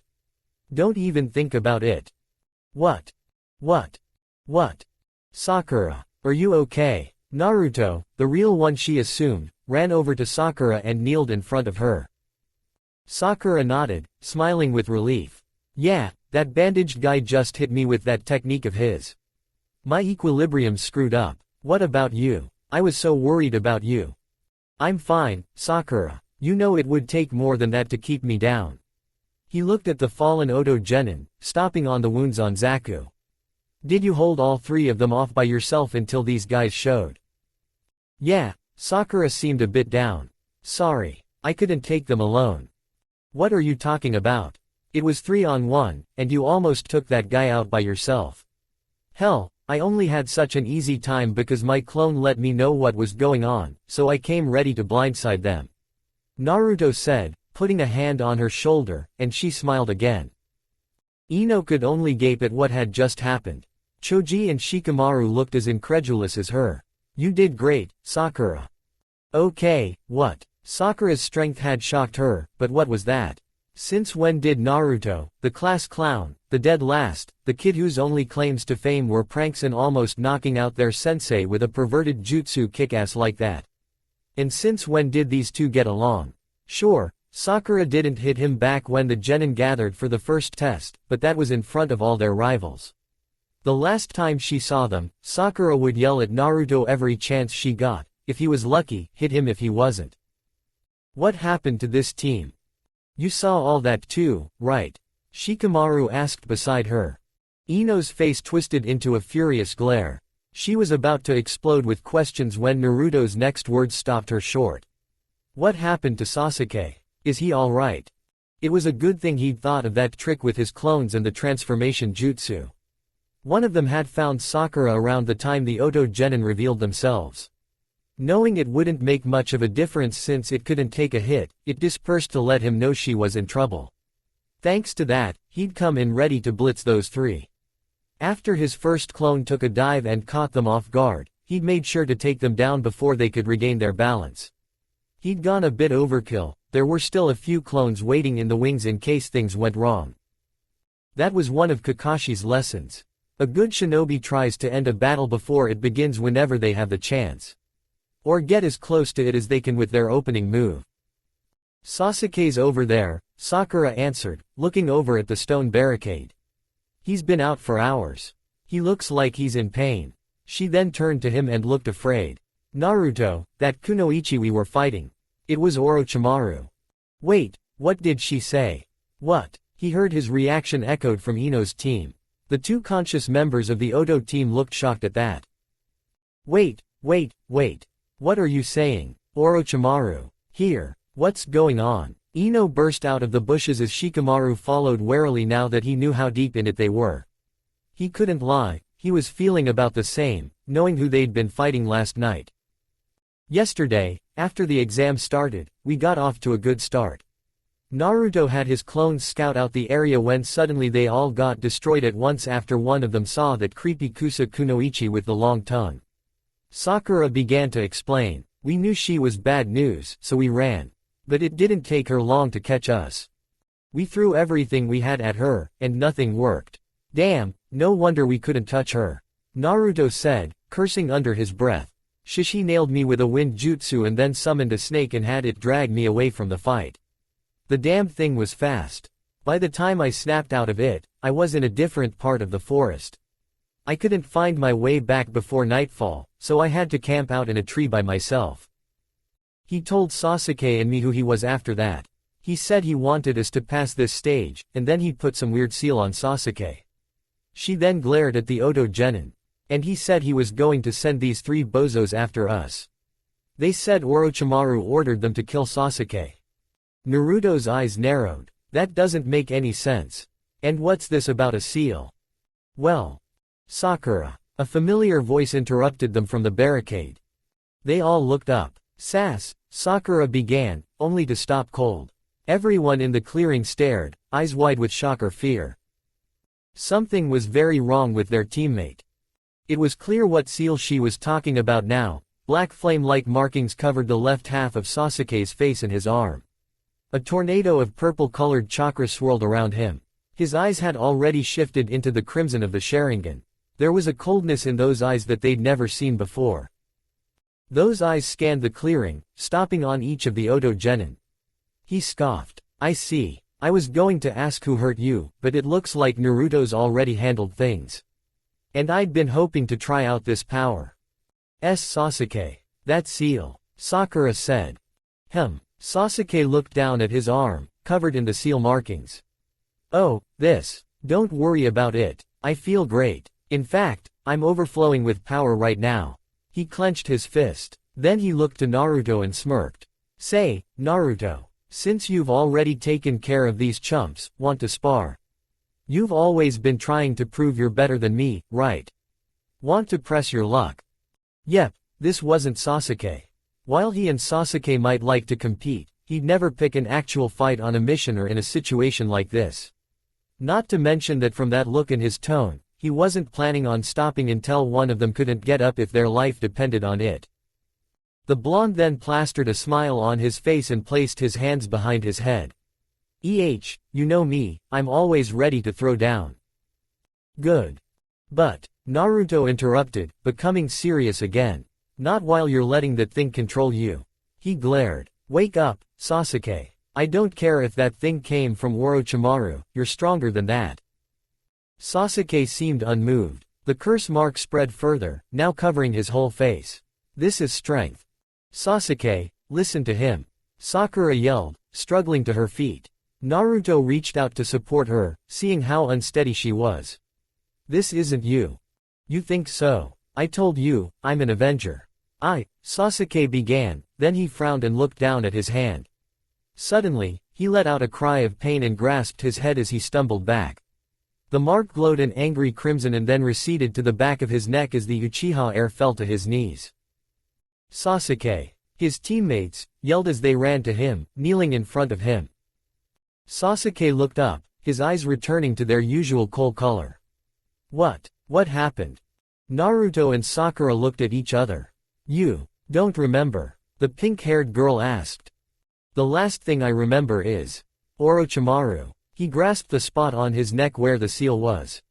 Naruto, could you take a look at it? Sakura asked. You're the only one of us who knows anything about sealing jutsu. Naruto blinked. I can look, but I've only been at it for a little over a month. If this thing came from Orochimaru, it's probably way beyond my level. He took a spot beside Sasuke and gazed intensely at the mark on the Uchiha's neck. He frowned deeply. I can't make heads or tails of this thing. It's not like any of the seals I've studied, I can say that much, but that's about it. Sakura sighed. Well, let's look at what it did then. It gave Sasuke a power boost. Why? Power boost? Sasuke asked. Well, that proved he didn't remember what just happened. Yeah, and from the looks of it, it gave you a real mean streak too, Naruto said before cupping his chin. Maybe that's the point. It gives you power while twisting you into someone like Orochimaru. In that case, it's probably addictive too. It's gotta make sure you keep coming back for more once you realize it's bad news, right? Oh, I get it now, Sakura said, looking like she had had an epiphany before turning to the Oto Genin. That's what these guys were sent here for. All eyes turned to her. Orochimaru said we'd have to defeat his men, these guys, she looked at the Oto Genin. And they said they'd been sent here for Sasuke. That didn't make sense. If Orochimaru wanted us dead, why didn't he kill us himself? Why'd put that mark on Sasuke? But if it gives him power, if it's supposed to get him addicted and change him. In other words, these losers weren't supposed to kill me, they were supposed to get their asses kicked by me, but you guys beat me to the punch. Sasuke finished. That's about what I thought when I saw that mark, Dosu admitted begrudgingly. Dosu, Kin yelled, scandalized. Kin, look at me honestly. Tell me you can think of any other scenario. Why else Lord Orochimaru would send us here with orders to kill Sasuke, but then go ahead of us and place one of his curse marks on him? Dosu shot back. Kin looked surprised and seemed to think for a moment. Then a look of realization came over her. She looked away into the ground. Chances are, that's why he sent Naruto away too. Sakura pointed out, cupping her chin. He said he wanted us to pass this stage. He was probably afraid you and I could take them together but couldn't risk crippling you and making us fail. Wait for a second, you think these exams are still going to go on? Orochimaru is in the village. Ino yelled. Dosu chuckled. You think they don't already know? They all looked at him, most glaring. Think about it, Lord O. No, Orochimaru killed some genin to infiltrate this forest. Do you think they haven't already found out? And yet, here we still are. My guess is Orochimaru has some leverage to force them to keep going. I hate to say it, but he's probably right, Shikamaru spoke up, cupping his chin. If it's Orochimaru we're talking about and he does have some leverage on them, they'll probably play along. Prepare for the worst while hoping this is all he had planned. Speaking of, Dosu spoke up again. Let us go, and I'll give you our scroll. What? After everything you pulled, you think we'll just let you leave? Ino yelled. Dosu tilted his head from his place on the ground. What else are you going to do, kill us? You got the stomach for that? He asked, and Ino wilted. Besides, we know the truth now. We aren't assassins, we were sacrificial lambs. And your partners were enough to beat us, Sasuke.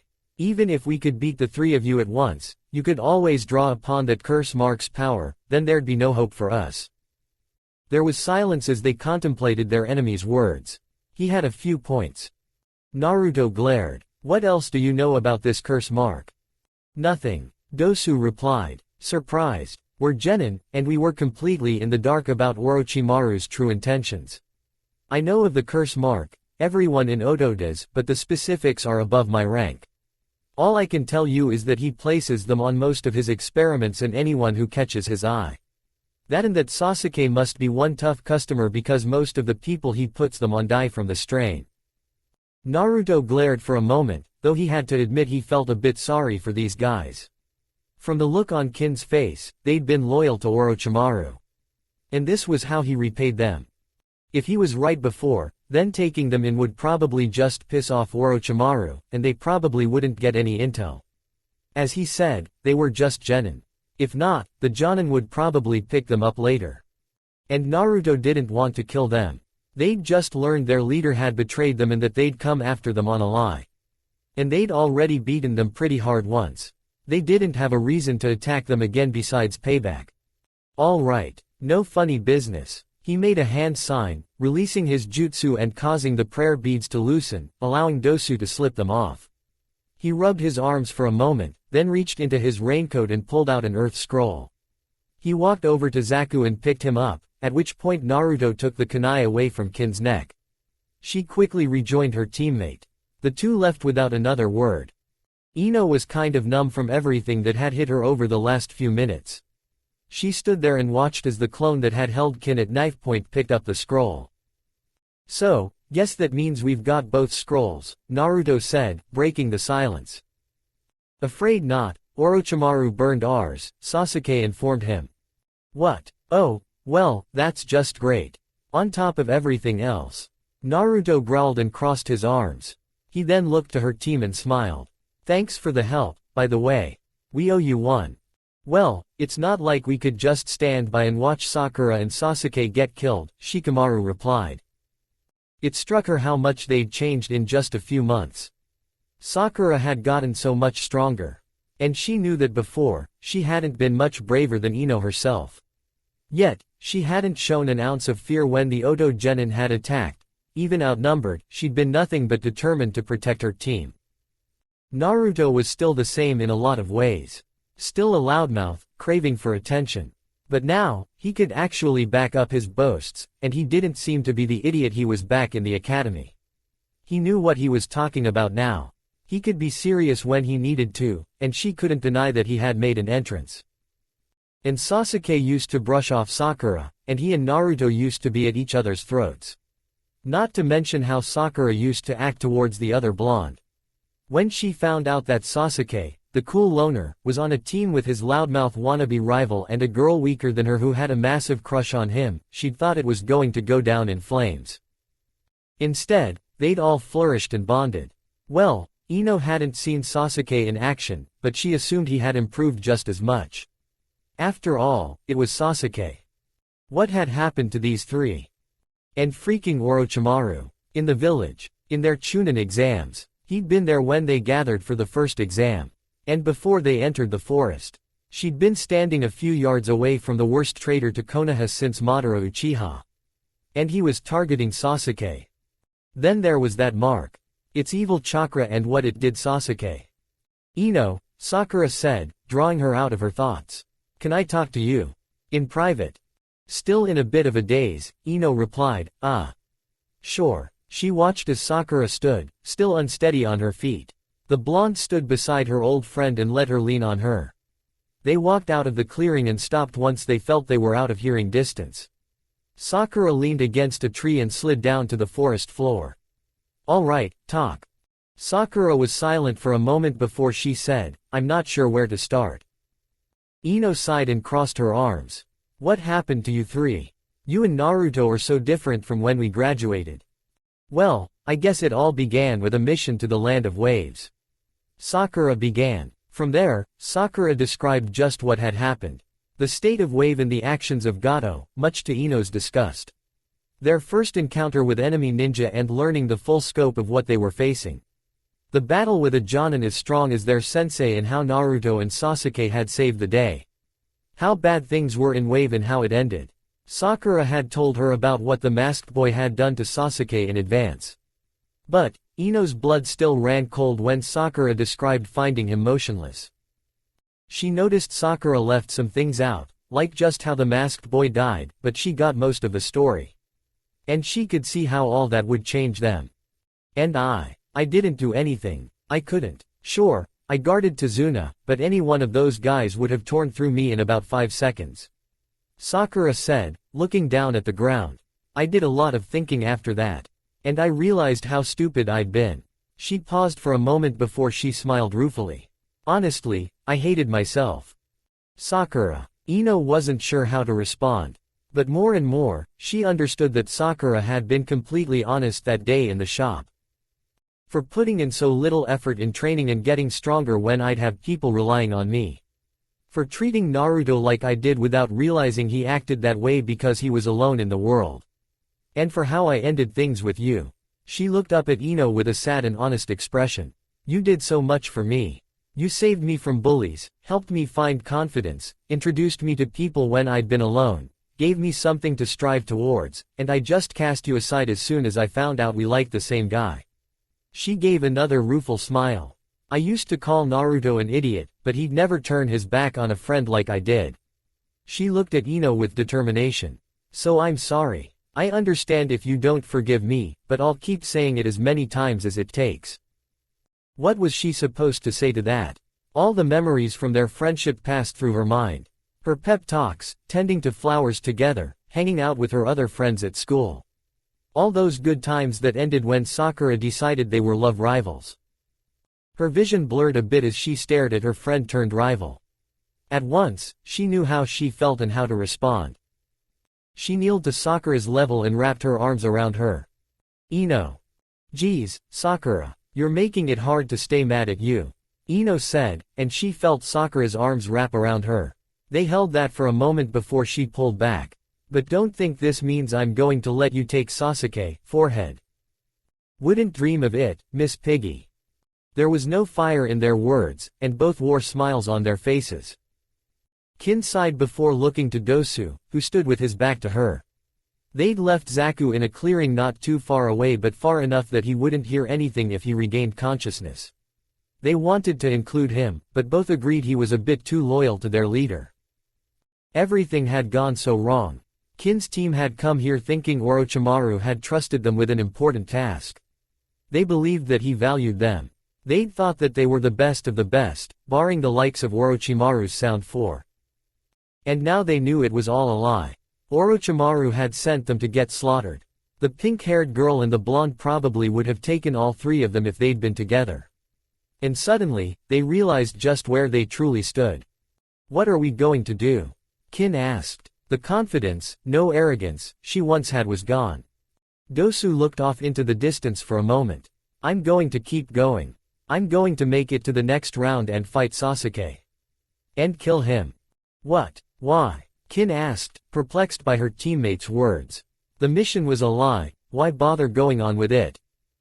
To teach Orochimaru that I'm nobody's pawn. Dosu answered. He wanted us to fall to Sasuke, so I'm going to take his newest chosen pawn from him. I'll show him I'm not some weakling he can cast aside. Dosu, that's stupid, Kin argued, and he half turned to face her with his one eye. Even if you could win, I can only think of one reason Orochimaru would go through all this trouble for one guy, he must want his bloodline. She frowned. What's he going to do to you if you knowingly take that from him? She could tell from how the bandages shifted. Dosu was grimacing before he shook his head. You're right. I let my desire for vengeance cloud my judgment. Survival should be our main priority. Kin nodded in agreement. Our first option is to keep working for Orochimaru. She then scoffed. Working for someone who already tried to throw us away. That's a death sentence if I ever heard one. Dosu hummed an affirmative and nodded.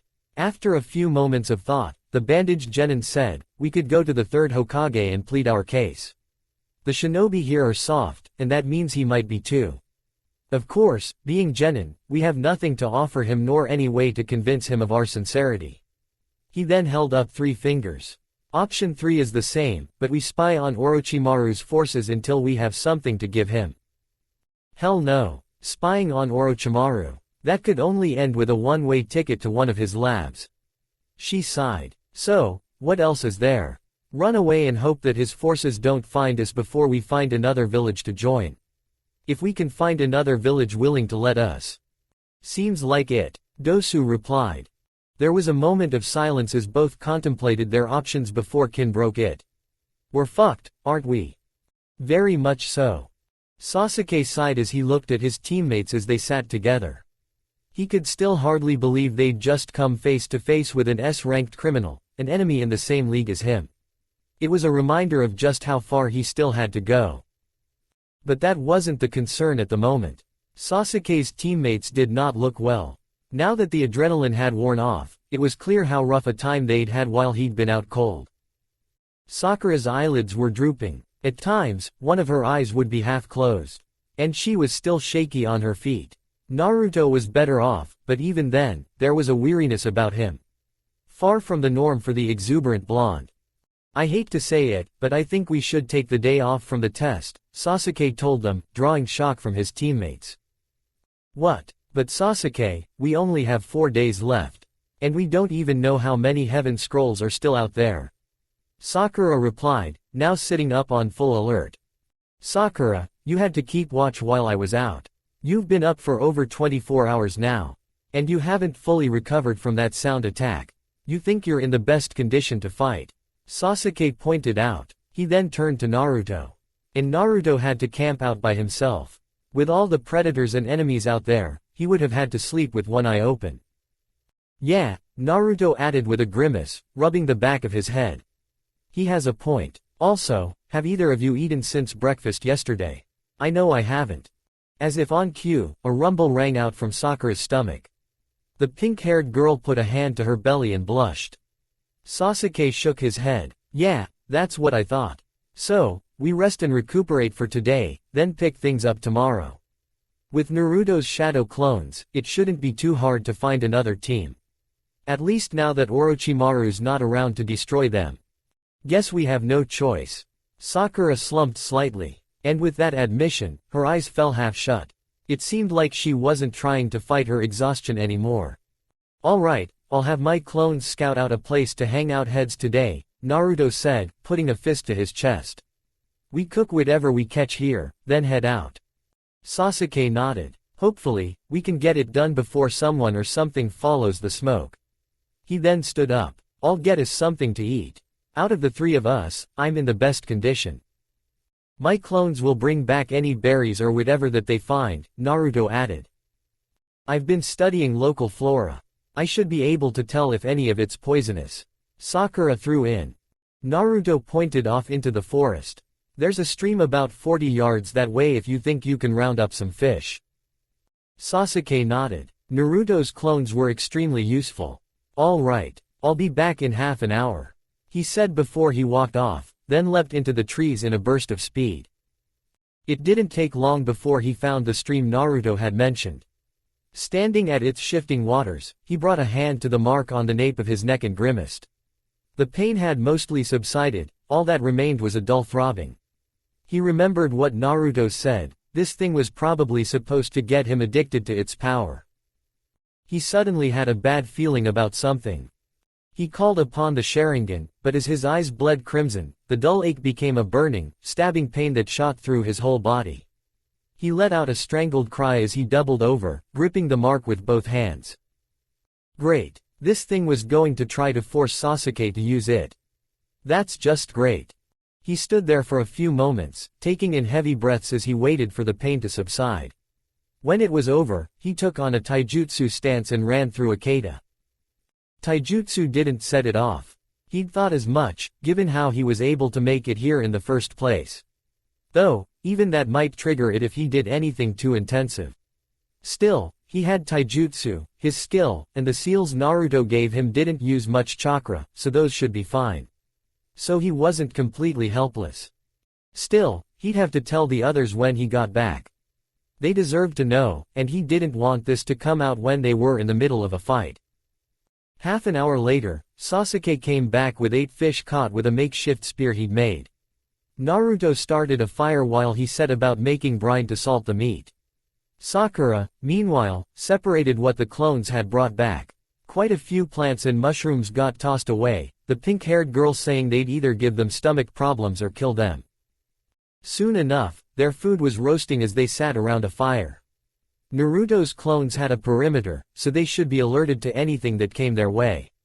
All three of them eyed the cooking with anticipation. As they waited, Sasuke sighed.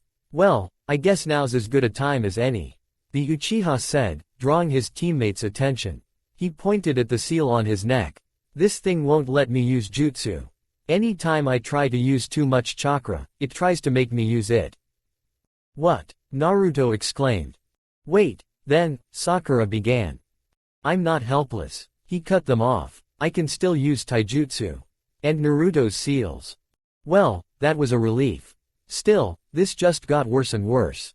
It pissed Naruto off that the bastard had waltzed in their village and as good as branded his friend. And then he left without so much as a by your leave. And what he did to those genin from his own village. Orochimaru saw people as nothing but pawns that he could throw away or do whatever he wanted with, whenever he wanted. It made him sick. They both calmed down. Naruto grimaced and crossed his arms. We need to get to the proctors. Maybe we can get them or Kakashi-sensei to do something about it before the next test. I mean, they're going to have to talk to us anyway, since we ran into Orochimaru. Sasuke and Sakura nodded. They should. I mean, that's not exactly part of the exams. The pink-haired Kunoichi said. How are you holding up, Sakura? Naruto asked. I'm fine. I'm getting better. I think I can stand up straight without a problem now. Just tired. And hungry. Sakura replied. I didn't do much aside from watching Sasuke all night. She then looked at him curiously. What about you? Same. I didn't really run into any trouble. Naruto shrugged, and then he smiled. I did meet this girl, though. Sakura raised a brow. A girl? He nodded. Yeah, this green-haired girl from Taki named Fu. Orochimaru had some other snakes waiting for me, and she jumped in to help. She said she wanted to be friends, and then we went our separate ways. Huh, I'd suspect that was a trap, but it doesn't look like this girl tried to follow you. Sasuke observed. We said we'd meet up at the tower. I hope so. Fu seemed like a lot of fun. He then chuckled. She rode on one of the snakes like it was a bull trying to throw her off. Sakura looked at him dully. Seriously, why am I reminded of a certain someone right now? Naruto just laughed and rubbed the back of his head. A day later, and the 3 genin of Team 7 were well rested with full bellies. Sakura had mostly recovered from her fight with the Oto genin, and Sasuke was as good as he would get until they got someone to look at that seal. It was time to get a move on and hopefully finish this test so they could get out of this forest. As they leapt through the trees, moving towards the tower, Sakura turned to Naruto. "Have your clones found anyone yet?" Naruto shook his head. "Doesn't look like it. We should keep heading toward the tower," Sasuke said. "If we're lucky, we'll find a team along the way. If not, we can set up an ambush. That's sure to net us both scrolls." "Sounds good too." They were interrupted by a roar coming from the forest floor. All 3 turned to look in that direction, but Sasuke was the first to move, with Naruto following close behind.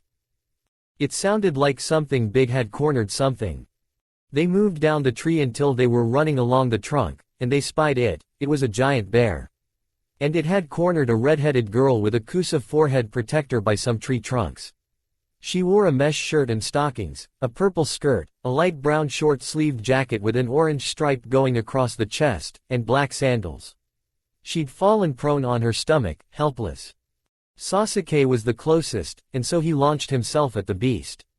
Proving he was, in fact, far from helpless, he flipped through the air and brought his leg down on the bear's head in a move Naruto recognized from their spars. Lion's Barrage. He flipped 2 more times, slamming his foot into the beast's head twice more. The third hit knocked the oversized bear out cold, and it fell flat on the ground. Sasuke stood triumphantly on its head, looking down at the girl, who stared up at him. "Huh, an earth scroll, like ours, huh?"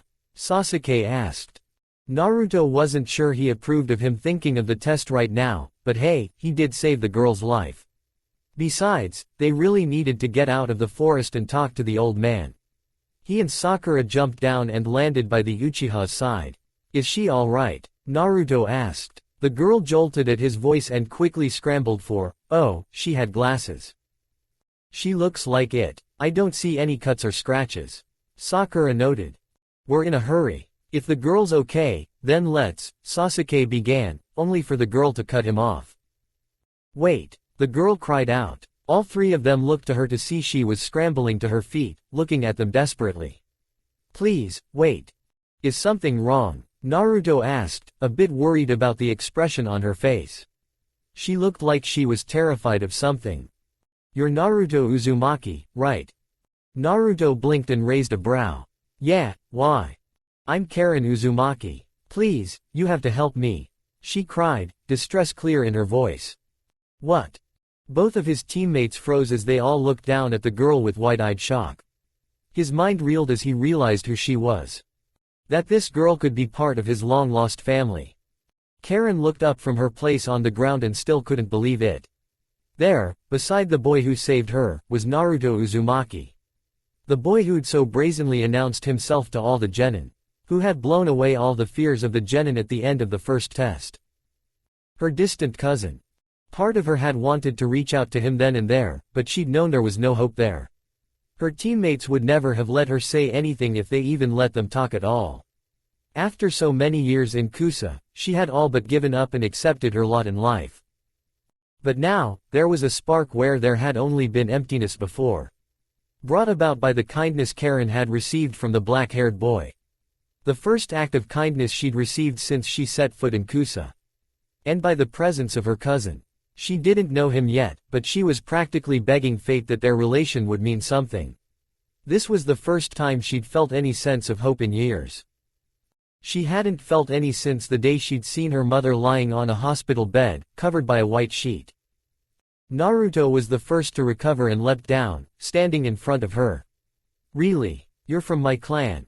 She nodded. "Please, help me." "With what? What's wrong? Can't your team?" he started, but she shook her head violently. "No, they can't. They're part of the problem," she yelled. She then became timid, afraid of rejection. Fearful that this last tether of hope would be severed. "Please, hear me out." Naruto frowned and crossed his arms. He briefly glanced around before looking like he was thinking hard. Right, they were in the middle of a life or death exam. This probably looked kinda sketchy. She knew her teammates wouldn't have gotten cornered that easily. "Please, After a moment, he nodded. All right, let's hear it. Her heart soared. Maybe this nightmare would end. Can we move? I don't want my team to find us. Sounds like a good idea to me. The blonde replied with a shrug. Are you sure about this? The pink-haired girl asked skeptically. This could be a trap. If it is, we'll deal with it, Naruto replied firmly. Let's see what she has to say. Let's go, Sakura, the coal-eyed boy said. He's made up his mind. You know as well as I do that once he's decided on something, there's no talking him out of it. Sakura nodded to him and turned to Karen. What direction did your team go in? She pointed in the opposite direction of the tower. Good, we were heading the other way anyway. Still, let's veer off a bit, just in case. They traveled in silence for 10 minutes, Naruto taking point, Sasuke to one side while Sakura was behind her while she was in the center. Probably in case she tried anything, not that she would. Hell, she couldn't even if she wanted to. There was a reason her teammates had left her behind. Thoughts flew through Karen's mind as she looked to the two boys, the one who had saved her life and her cousin, who she hoped would do so a second time. She remembered everything that had happened to her in Kusa and looked to her cousin, praying that he would help her. Finally, the black-haired boy pointed down. The other genin nodded. They were soon standing within the roots of one of the giant trees of the forest. Okay, what's the trouble, Karen? Naruto asked, and Karen was struck, not for the first time, as she looked at him. She could sense chakra. It wasn't too uncommon, from what her mother said, but in some members of their clan, a powerful version of the ability manifested. It wasn't just the range that was impressive, but the accuracy. At least it would be once she honed it more.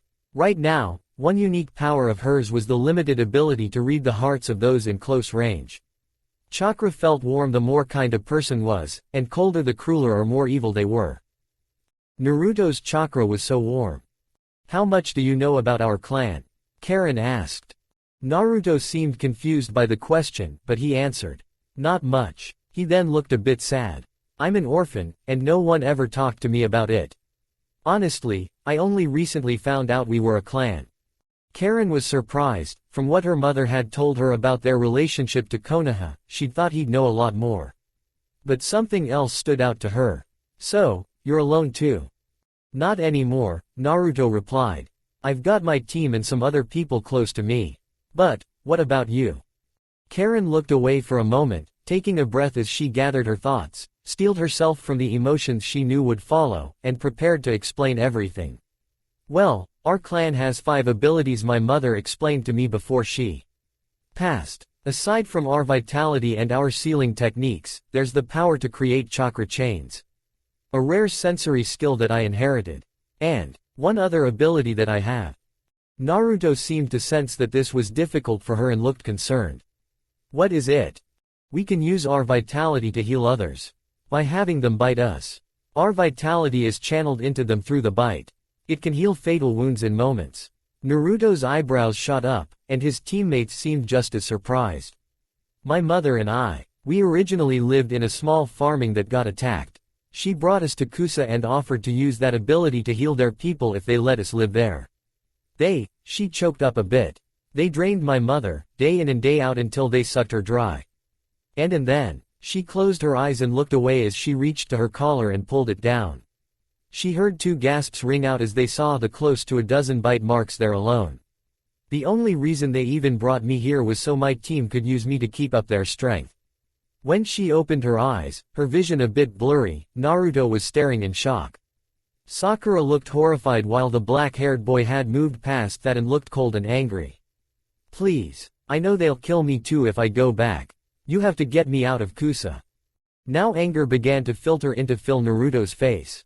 His hands clenched at his side as his face twisted, teeth grit in rage. Then the expression dropped. He stepped forward, placing his hands on her shoulders before pulling her into a hug. Don't worry. I'm not letting you go back there. I don't care what I have to do, I will help you. She teared up and wrapped her arms around him as she sobbed into his shoulder. Once Karen calmed down, she was left sitting against the roots while Team 7 stood together, discussing what they'd just heard. Naruto, I understand that you want to help her, especially if she's actually your cousin, but what do you think we can do for her? Sakura asked before glancing back at Karen. Don't get me wrong, if that story's true then I want to help her too, but what are 3 genin going to do? Help her go rogue ninja. But it's not just 3 genin. Naruto pointed out with a smile. Come on, give me some credit. I have thought this through. Kinda. It's not like I walked up to her without a backup plan in mind. Naruto said, glancing up at a bird silently gazing down at them as it groomed itself. We need to talk to Old Man Hokage. If anyone can help her, it's him, and he's probably already going to talk to us, thanks to Orochimaru. We just have to get to the tower soon enough for him to get to us, and we were already going to do that so someone could take a look at that seal on Sasuke. Knowing Lord Third, he'd definitely want to do something about this. Sasuke assessed with a nod, crossing his arms. And he's right, they'll probably want to know about what happened. If not the Hokage, then some other higher up, and we can pass what we know about Karen up to them. He then looked to Naruto. But what if he won't, or can't help? Naruto grimaced and rubbed the back of his head. I'll cross that bridge if we come to it. Sasuke sighed. Try not to make promises you can't keep. He then shrugged. Anyway, it's worth a shot. Sakura nodded in agreement and Naruto smiled. Thanks, you guys. The trio rejoined Karen, who looked to them with hope. Okay, the first thing we need to do is get to the tower, but we're still 1 scroll short. The redhead nodded. What do you want me to do? Naruto shrugged. Well, if there's anything you can do to help, we'd appreciate it. Karen seemed to shrink away. I can't do much. I can sense chakra, but I'm not really good at pinpointing locations right now. We can handle that. In the meantime, use the transformation jutsu in case your team comes looking for you. Sakura told her, only for Karen to flinch. I can't. What do you mean you can't? Naruto asked, raising a brow. Even he could pull that technique off back when he was at the academy. Hell, his now forbidden original jutsu had been based on it. I don't know how. Sakura grimaced before facepalming. Oh boy, I see. They as good as killed your mother and used you as a walking elixir. Of course, they wouldn't teach you enough to run away. She then looked at her dully. Let me guess, they only taught you enough to keep up with them so you wouldn't slow them down, didn't they? Karen flinched again, curling into herself a bit. Did they even teach you how to fight? Not really. Sasuke sighed. I wondered how you got cornered by that bear so easily. Bastards. Naruto cursed under his breath. And they sent her to these exams with so little training. He'd wonder if they were trying to get her killed, but after the whole walking elixir thing, this shouldn't be a surprise. Alright, we can take care of that. You just stay out of sight when we find a team, okay? Karen nodded. They resumed moving toward the tower, with 1 extra among them. Naruto glanced back at Karen, who still seemed troubled after telling them her story.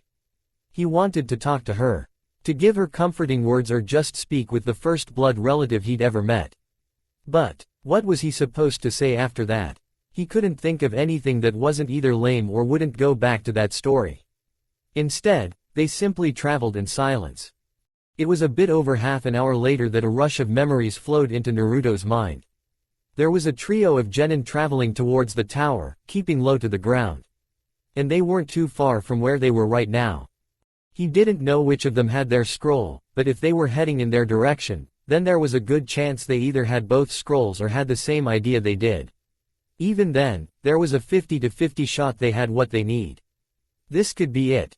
He held up his hand, gesturing for the rest of his team to stop. They landed on a branch and looked around, spotting a tree with a hollow space near the bottom. He turned to his apparent cousin and pointed to the empty space. Hey, Karen, we're going to go hunting for a scroll. Hide out down there, okay? Karen nodded. Okay. They watched as she jumped down to the forest floor. Found someone? Sasuke asked. Naruto gestured to the right with his head. Yeah, there's a group heading towards the tower. If we move now, we can set up an ambush. His teammates nodded, and they headed out. 3 genin from AIM traveled as blurs across the forest floor. All 3 wore blue outfits with cloaks and had large umbrellas on their backs. Wherever they were going, they seemed to be trying to keep quiet, darting beneath the trees wherever possible. Shame they'd already been spotted. As they emerged from the shadow of a root system, a blinding light erupted ahead of them. The three came to a stop, crying out in pain and shielding their faces as the light burned their eyes. "Crap! Ambush!" one of them called out before he suddenly let out a cry of shock. Sakura must have done her part. "Daiki!" one of the others called out. And now it was his turn. He made a hand sign and inhaled deeply, needing the air in his lungs. Wind style, air bullets. A volley of balls of air flew from his mouth towards the two aim genin. They dodged as the light disappeared, revealing their friend had been buried up to his neck in the ground. The pair leapt backward, only for a few stones behind one of the genin to burst into smoke, revealing two of Naruto's clones. They shot towards the nearest genin while he was still in midair. He twisted his body in an attempt to dodge the impending attack but wasn't nearly fast enough. One of the clones drove his fist into one of his kidneys. The other slipped beneath him and struck him in the jaw with a kick. One last air bullet from the real Naruto slammed into his chest, driving him into the tree behind them. The remaining genin grit his teeth. Damn it! Sakura burst from the ground, forming a hand seal, earth-style, earth-flow spears. The final genin jumped into the air as a trail of stone spears moved ever closer towards him. Right where they wanted him. He gasped out as a trio of shuriken flew out from behind him, flying past him before changing course, wires glinting in the light. They wrapped around him and tightened, pulling him towards a nearby tree and binding him there as they dug into his skin. Naruto looked around and saw no sign that they were getting up. "Looks like we got them," Sakura called out. Naruto grinned as he jumped down. "Good work, guys. Now, let's see if they got what we need." Sakura gestured to the buried genin as Sasuke stepped out from his hiding place. Well, it's not on him. They ultimately found what they were looking for on Sasuke's target. Naruto let out a whoop as he held up the beige scroll they'd been hoping to see. "Great, now we can get out of this forest," Sakura said, putting her hands together. He didn't blame her. Between Orochimaru, that seal, and their much-needed talk with their leader, he was eager to get out of here too. Naruto turned to the bound genin. "No hard feelings, right guys? We didn't make the rules here." The genin seemed to know he was beaten and turned away. "Just take it and go." It looked like things were finally going their way again. After they got the scroll, the three had left the three aim genin where they caught them and returned to Karen's hidey hole, where they found her curled up against one of the roots. With the redhead in tow, the trio made their way to the tower. It took a few hours, but they made it without any more complications. Karen stood at the entrance as the three genin of Team 7 stepped inside one of the rooms and looked around. "There's no one here," Naruto said. Sakura noticed something and pointed to above them. "Hey, look up there." The genin looked up to see a poster on the far wall. After reading it for a moment, she turned to her teammates. "I think it's telling us to open the scrolls." The three exchanged looks and nodded. Naruto pulled out the two scrolls and handed one to Sakura. They looked at them with trepidation, unsure of what was unfold. After a moment, they unfurled them at the same time. They never had a chance to read what was written on them because the moment they'd been opened up, smoke began to rise from them. "It's a summoning jutsu. Get back," Sasuke said, and Naruto and Sakura immediately dropped the scrolls and leapt backward. A figure appeared within the smoke and the three genin tensed while Karen partly hid behind the doorframe. Slowly, the smoke cleared to reveal. Naruto's eyes widened before he smiled widely. "Iruka-sensei." The scarred Chunin smiled. "Hey, Naruto. Good to see you." He gave the three genin an appraising look. "Looks like you had a rough time of it, but I'm glad you got here in good time." "You don't know the half of it, Iruka-sensei." Naruto began before his eyes widened. He'd been so surprised to see Iruka that other things had slipped from his mind for a second. He looked at his former teacher urgently, and the man frowned as he picked up on it. "Listen, you need to call Lord Hokage. Orochimaru is in the forest." "What? Orochimaru?" Iruka exclaimed, taking a step back. It was probably a mark of how serious he was that he had referred to him as Lord Hokage, instead of old man or something. Naruto nodded. "He attacked us on the first day. He put some weird seal on Sasuke's neck. Sakura added. Iruka looked between them, then to Sasuke, who nodded, placing a hand over the mark. Iruka closed his eyes and calmed himself. I see. I'll tell Lord Third immediately. He'll probably want to talk to you and look at that seal. Can he do something about it? Sasuke asked. Using too much chakra seems to trigger it. Iruka nodded. If it's what I think it is, I believe so. I'm glad you're alright. And it was then he noticed Karen, who was still partly hiding behind the door. The redhead hesitated for a moment before stepping into the room. And who's this? A ninja from Kusa. She's not a part of that, Naruto explained with a shake of his head. That's a whole other situation that I wanted to talk to the old man about. He looked at the Chunin pleadingly. Just trust me, Iruka-sensei. She's in big trouble. Iruka held his gaze for a moment before looking back at the girl. After a moment, he nodded. I'm not so sure about this. But I guess there's no harm in bringing it up with Lord Hokage if he's coming here anyway. He then turned and walked to the door. Come with me. And with that, Iruka led them through the tower. Karen joined Team 7 behind the scarred Chunin, looking more than a little concerned. Who's Orochimaru? And why did that have him so worried? Naruto frowned. Orochimaru's an S-ranked criminal who came from our village. So him suddenly showing up here is a pretty big deal. He explained.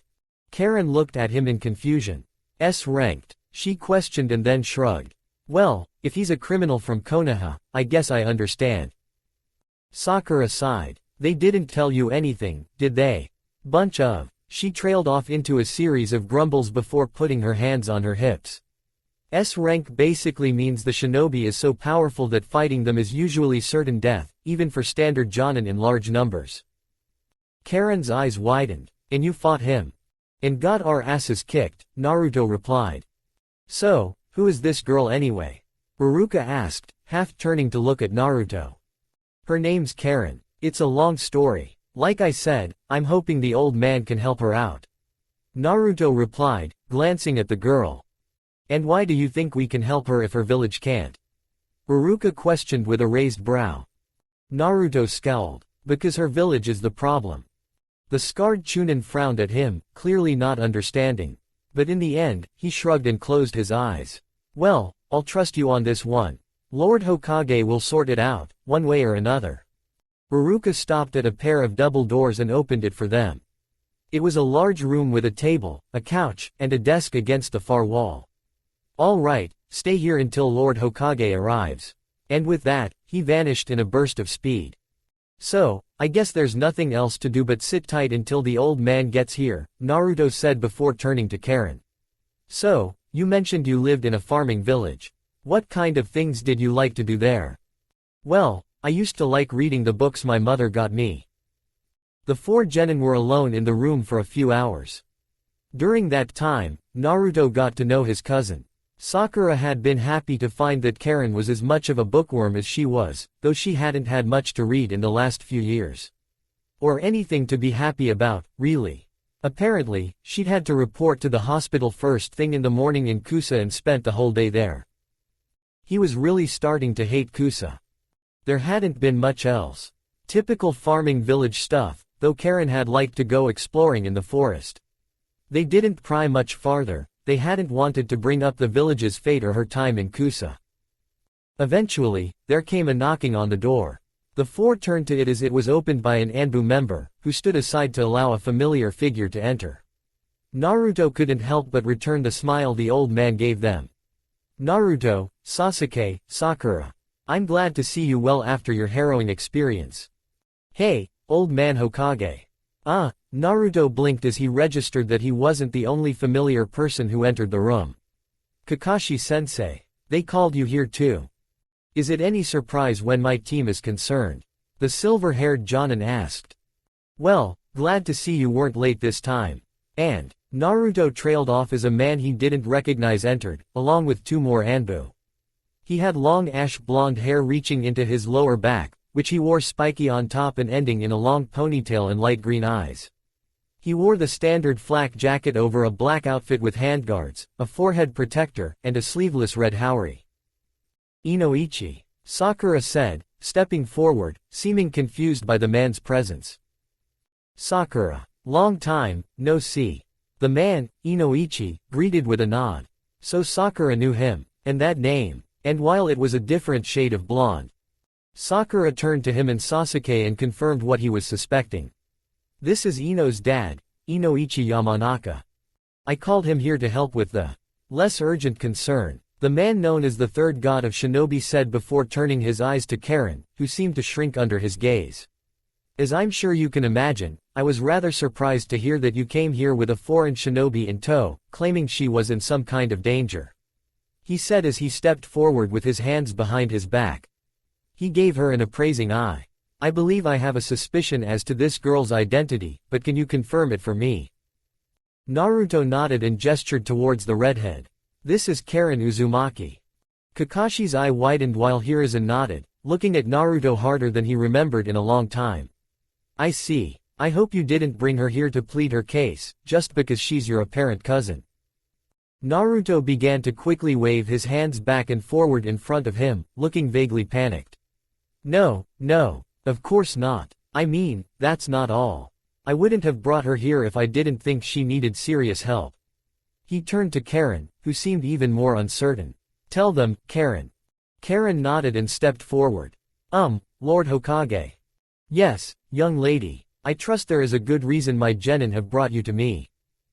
Yes, I begged them for help, Karen began and then explained her story. Hearing it still made Naruto's hackles raise, but he took a moment to look at the other occupants. He didn't glance at the Anbu, he knew he wouldn't see anything from them. Kakashi took it all in seemingly as stoic as ever, but his gaze was as sharp as it was during his battle with Zabuza. Inoichi was scowling. The other blonde's hands clenched when Karen revealed the bite marks on her neck. As for old man Hokage, he stoically took it all in, his gaze still as hard as before, but Naruto suspected it was for a different reason now. When Karen's story ended, he sighed. Unfortunately, Kusa's distaste for outsiders is well known. It has brought them no end to conflicts in the past. This is about what I'd expect from them. You believe she's telling the truth? One of the Anbu asked. I believe her story is plausible. I know that the ability she described is indeed a rare Uzumaki trait. The third replied before he stepped to the side and looked at Inoichi. I suspected your abilities would be useful here when I heard of the girl. If you would, Inoichi, confirm her tale to the best of your abilities. As you wish. It shouldn't be hard with a genin, Inoichi said as he stepped forward. Karen seemed uneasy as he approached. Just relax, and stay still. I'm not going to hurt you, he said gently. Karen nodded after a moment. Inoichi placed a hand on her head and closed his eyes. Karen jerked a second later, then seemed to relax to allow Inoichi to do whatever it was he was doing. What's he doing? Naruto asked. He's reading her mind, Kakashi-sensei said as he took a spot beside his genin. It's a rare skill, but of course, the Yamanaka clan excels at arts related to the mind and spirit.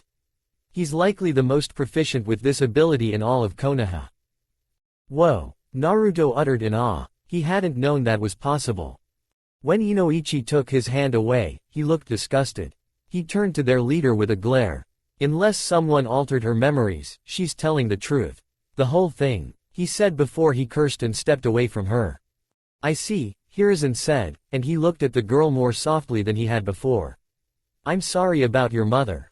And that you had to endure such treatment. Thank you, Karen replied, looking up at the elder shinobi more hopefully. Will you help me? The third nodded. I believe it would not be out of the question to offer you asylum, he said before he cupped his chin. Although, I imagine Kusa will raise a fuss.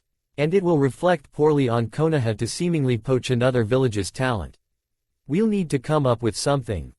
I don't believe that will be a problem, Lord Hokage, Inoichi spoke up, frowning deeply. They barely trained this girl.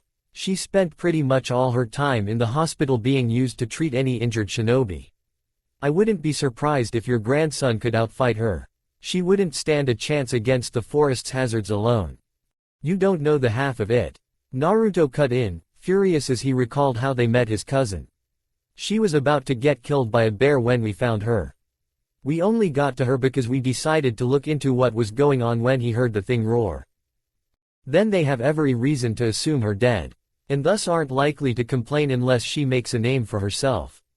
Hiruzen mused before nodded. Very well. You may find shelter here in Konoha.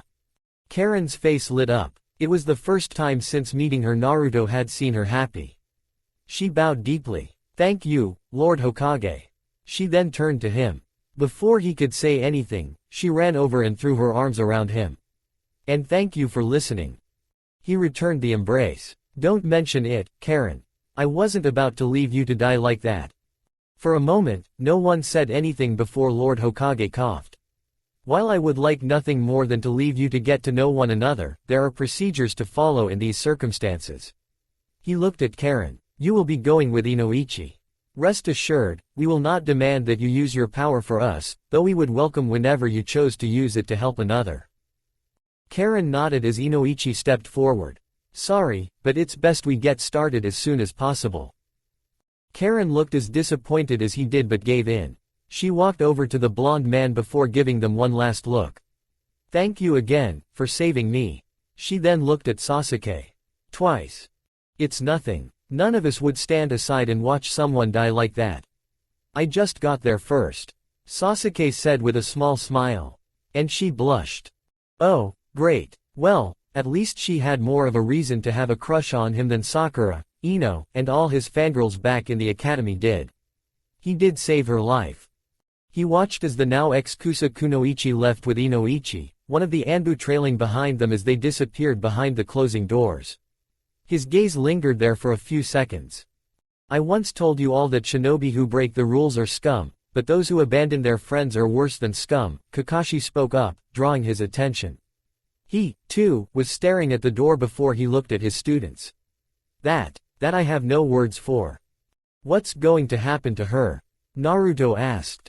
Well, as I said, there are protocols to follow. Besides, as unlikely as it is possible that the girl's memories have been altered. The third Hokage stated as he looked down at Naruto. She'll be kept in isolation. In these circumstances, she'll be treated well but effectively under house arrest. During this time, we will do all we can to examine her for any signs that she may be a threat to the village.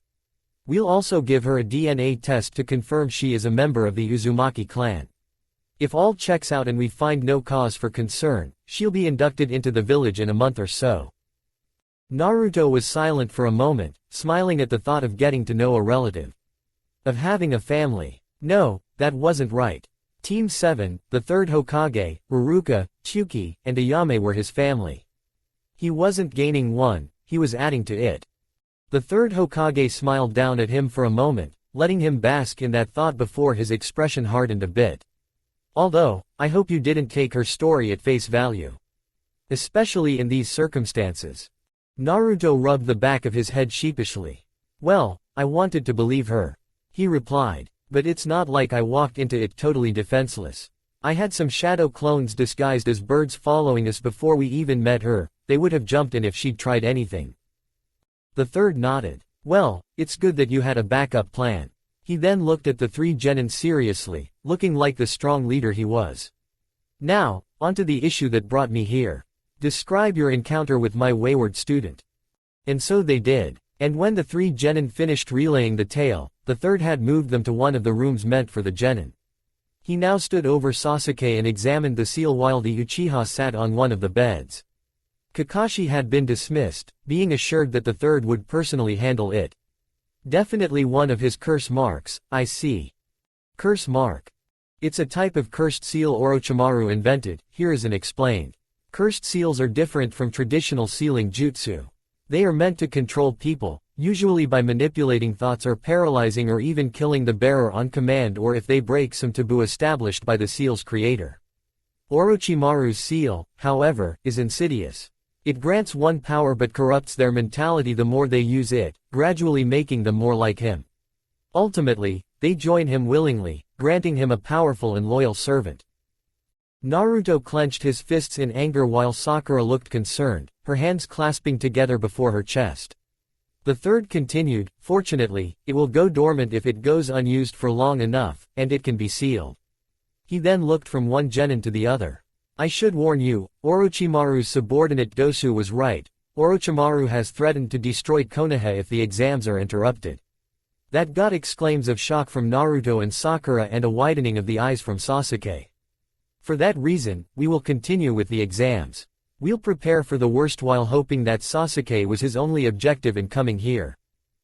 How do you know so much about the cursed mark, Gramps? Naruto asked after a pause. There is a shinobi in Konoha who was marked with this same seal before Orochimaru left the village. I'll say no more, it is not my story to tell. Hiruzen said before turning to the Uchiha heir.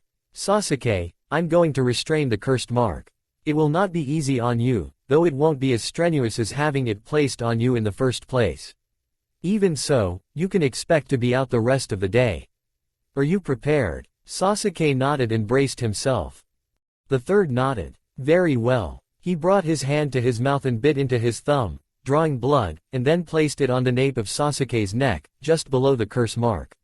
Four corners restraining seal. And then Sasuke cried out in pain as the blood flowed up his skin and formed a circle around the curse mark, 4 points in what was meant to represent the cardinal directions. When it was over, Sasuke slumped forward. Sasuke! Sakura cried as she and Naruto ran forward to catch him, finding he had already lost consciousness. Sasuke will be fine, Hiruzen said as he put his hands behind his back.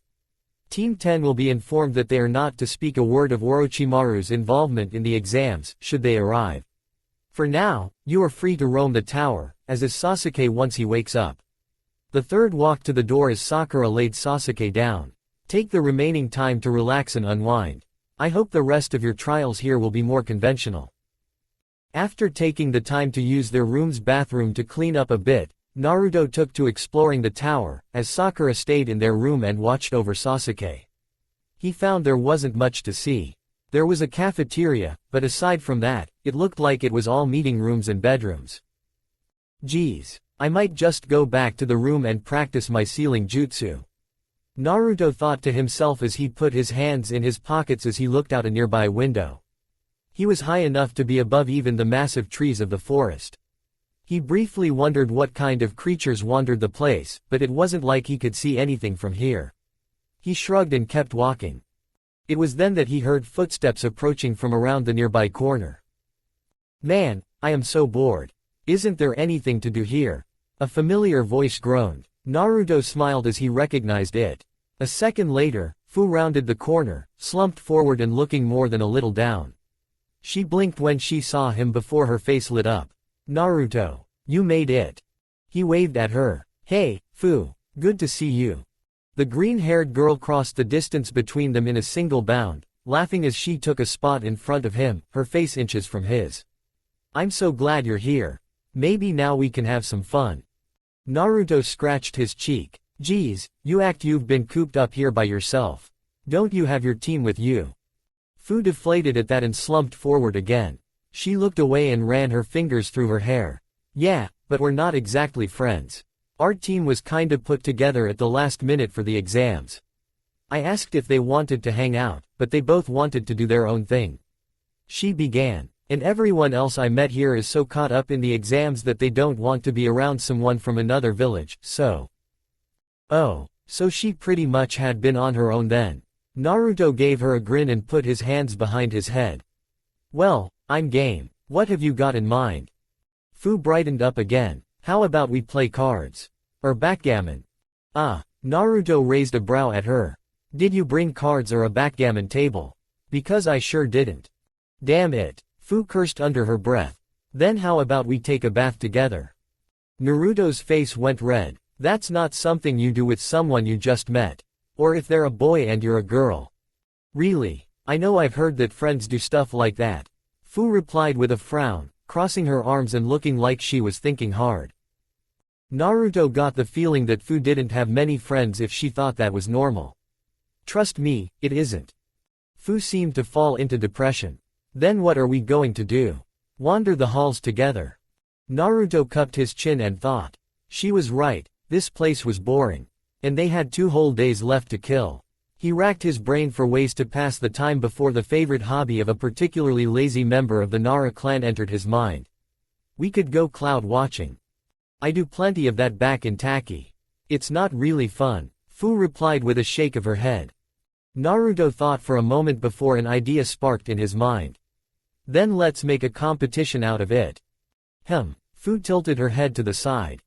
Whoever spots the coolest shapes wins, Naruto said, raising a fist in challenge. Fu didn't look impressed. She sighed as she shrugged her shoulders and put her hands on her hips. I don't know. We're still just watching clouds go by. Look at that one, Fu exclaimed as she sat up, pointing at the sky. It looks like a flock of birds taking off. Oh, yeah, I see it, Naruto said as he looked where she was. She was right, it really did look like 3 birds in formation, their wings raised mid-flap. Fu fell onto her back and closed her eyes, smiling with confidence as she laid on the tower's roof. Heh, try and top that. Naruto got her attention by poking her in the shoulder. When she looked at him, he gave her a cheeky grin and pointed. She followed his finger and sat up, her eyes bugging out. He was pointing at a cloud that looked like a dragon in the middle of a rampage. The bipedal kind, its head and torso poking out from behind a building it could knock down at any moment. He made a victory sign. Looks like I win again. Fu growled, burying her hands in her mint green hair before turning to Naruto. Just you wait, the next round's mine. She then smiled and giggled. You know, this is actually a lot of fun. Yeah, I'm surprised too. He then raised himself up, propping one arm on his knee, looked at her with a smile. Hey, how about I show you around the village once we're out of this tower? I'll show you all the sights and the best restaurant in Konoha. Fu's face lit up with excitement. She made a joyous exclamation as she turned to face him fully, leaning towards him and placing both hands on the roof. I'd love that. I can't wait. Now, let's see, Naruto said as he looked over the spread in the cafeteria. It had been about a day since they'd arrived in the tower, which meant it was about time for Sasuke to wake up. Sakura wouldn't leave the room until he opened his eyes, so it was up to Naruto to bring back some grub for her. And Sasuke too. Sadly, there was no ramen. It was almost a crime to have this much food and leave that out, but beggars couldn't be choosers, and what they had out was still good. Now, what to get this time? Well, look what we have here. Naruto turned to see Kiba walking towards him with his hands in his pockets, his little dog resting on his head as usual. Surprised you made it. Then again, I guess you guys have Sasuke to carry you, huh? Oh, hey, Kiba. I didn't know there was a pound around here. Naruto replied, giving the brown-haired boy a look of mock surprise. Well, good thing they managed to take one mutt of the streets. Kiba's eye twitched. He glared at Naruto and growled like the dog he resembled. What was that? He then scoffed, whatever. I don't know why I let you get to me. Not like the dead last is going to make it through the next round.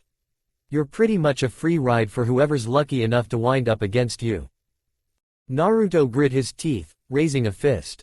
Think so, huh? Then get ready to get blown away, because I'll be taking names until I get to the top. Keep dreaming, Kiba scoffed. He then looked over the 3 containers Naruto was preparing and raised a brow. So, what's with all the food? Your team got you running errands for them. Sasuke was hurt pretty bad back in the forest, though he should be up soon, Naruto answered. It wasn't exactly a lie. Sakura won't leave his bedside, so I'm getting something for them. Kiba just hummed in response. After a pause, he spoke up again. Hey, listen. Naruto turned to the Inuzuka and saw him looking dead serious for once. That kid Sasuke asked about, Gaara. Naruto stood up straight with a frown, the food forgotten for a moment. Yeah, what about him? I don't know what's ahead, but tell your teammates to back off or forfeit if they have to fight him. You see something in the forest? Naruto asked guest, now as serious as Kiba. Kiba nodded. Yeah, we found him in a showdown with 3 aim genin. Guy's tough, his gourd is full of sand that moves like it's got a will of its own. It blocked everything they threw at him. Naruto frowned. Yeah, that sounds pretty tough to get through, but that isn't the problem. Kiba cut him off, his voice hard. After Gaara showed the guy he couldn't win, he sent the sand after him. He covered the guy in it. He could have just choked him out. He gritted his teeth as his eyes narrowed. Instead, he lifted him into the air and crushed him like a tomato. His blood went all over the place, it covered the whole clearing. The other two gave up their scroll and begged him to let them go, but it didn't matter. He killed them both the same way. Naruto's eyes had been widening through Kiba's story. He would have thought Kiba was exaggerating, but he'd never seen such a look on Kiba's face before. He was staring hard at the ground. There was frustration there, something he was familiar with, but more than that, there was fear. His fist was trembling at his side. And he noticed his dog, Orochimaru, was trying to duck back under his hood, shivering and letting out quiet whimpers. When Kiba looked up at him, his expression was serious. That guy will go out of his way to kill you. So don't give him the chance to. Naruto, looking equally serious, nodded. Thanks for the warning. I'll tell Sasuke and Sakura what you said. With a groan, Sasuke began to stir. His eyes cracked open, and slowly the ceiling came into view. He soon noticed that the pain from the curse mark was gone. Well, glad that worked out. He sat up and felt some resistance in his muscles. His body was a bit stiff from being immobile for a full day. He could feel some of his joints popping as he rose and let the sheets fall off of him. Sasuke. Sakura's voice got his attention. He looked up to see his pink-haired teammate standing at his bedside. Are you okay? He nodded. Yeah, I feel a lot better now. The Uchiha answered before taking a breath and channeled chakra into his eyes. Crimson bled into those coal orbs. Sharingan. Thankfully, he found no discomfort this time. With a sigh, he let his bloodline fade. He placed a hand over the now dormant seal. Looks like it worked. Good, it'd be a pain to go through the next round with a handicap. He then looked around. Where's Naruto? He went to get some food. He said he'd bring back an extra helping since it was around the time Lord Hokage said you'd wake up. Sakura answered. Putting some pressure on his neck, he tilted his head and felt more popping from his bones before he stretched. Has anyone we know shown up? Sasuke asked. Sakura nodded. I haven't left the room, but Naruto said he ran into that Fu girl he mentioned. He also saw Shino, Lee, and one of Gaara's teammates. Sasuke processed that information, so Team 10 was still in the forest then. And it looked like they had some pretty tough competition. But that was fine with him, it was part of why he'd been excited for the exams in the first place. He threw off the blanket covering him and swung his legs over the side of the bed, taking a few moments to stretch. It was then that the door opened. He turned to see Naruto enter the room, holding 3 containers. The blonde smiled. Hey, Sasuke, glad to see you up and about again. He held up one of the containers. Got a sandwich and some rice balls for you. I wasn't sure when you'd wake up, so I figured I'd stick with things that you could eat cold.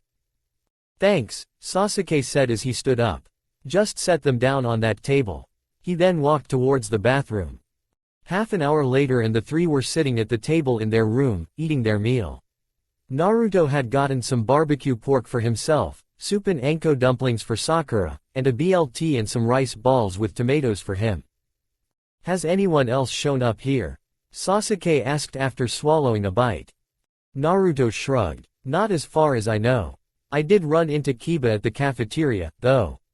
Oh, what's up? Sakura asked. Naruto frowned as he looked down at his food. Well, we got to arguing, as always, but he gave me a warning before he left. He looked up. That Gaara. He said he's dangerous. Sasuke rolled his eyes. Like we didn't already know that. Naruto nodded, his brow still in a deep furrow. That's what I said, but then Kiba told me his team saw him back in the forest. He straight up massacred a team from AIM, even after 2 of them gave up. He said the whole clearing they fought and got covered in blood. Sakura flinched while Sasuke shared Naruto's expression. It sounded like the way the guy's team acted around him was justified. Did he say how?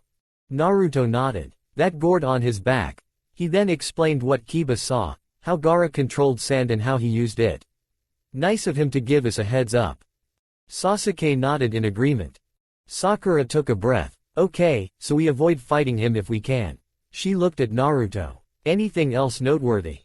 Nope, it's pretty boring around here, Naruto replied with a shrug. What have you been up to while I was out? Can't imagine you'd stay cooped up here for long. Sasuke asked. He couldn't see Naruto sitting quietly in the room if he knew he was okay. Sakura smiled. Oh, he's been working on his sealing jutsu. She answered for him before turning to Naruto with a smirk. Well, that and hanging out with his new friend. They spent the whole day cloud watching. Oh, so Naruto pretty much sat still all day. Well, that was interesting. Naruto just chuckled and rubbed the back of his head. Well, you know, she's fun to be around, and there's nothing else to do around here. And I don't think she gets out much, from what she's told me. Something seemed to occur to him then, and he looked at his two teammates. Hey, how about I take you to meet her? She sounds like she could use some more friends. He and Sakura looked at each other before Sakura shrugged. I was going to see how Tenten's team was doing, but I don't see why not. There's still a whole day. Sasuke grunted in agreement. Honestly, he just wanted to make sure his teammate wasn't getting played. Naruto could be a surprisingly good judge of character sometimes. That said, even if he was better about it than he used to be, he was still really optimistic. And that could make him too trusting. Fu rocked back and forth on her feet, looking out the window where she and Naruto had reunited. She could easily count yesterday as one of her best. Sure, it hadn't exactly been the most exciting, but spending the day with a new friend had made her so happy. She'd been smiling for the rest of the night, right up until she'd fallen asleep.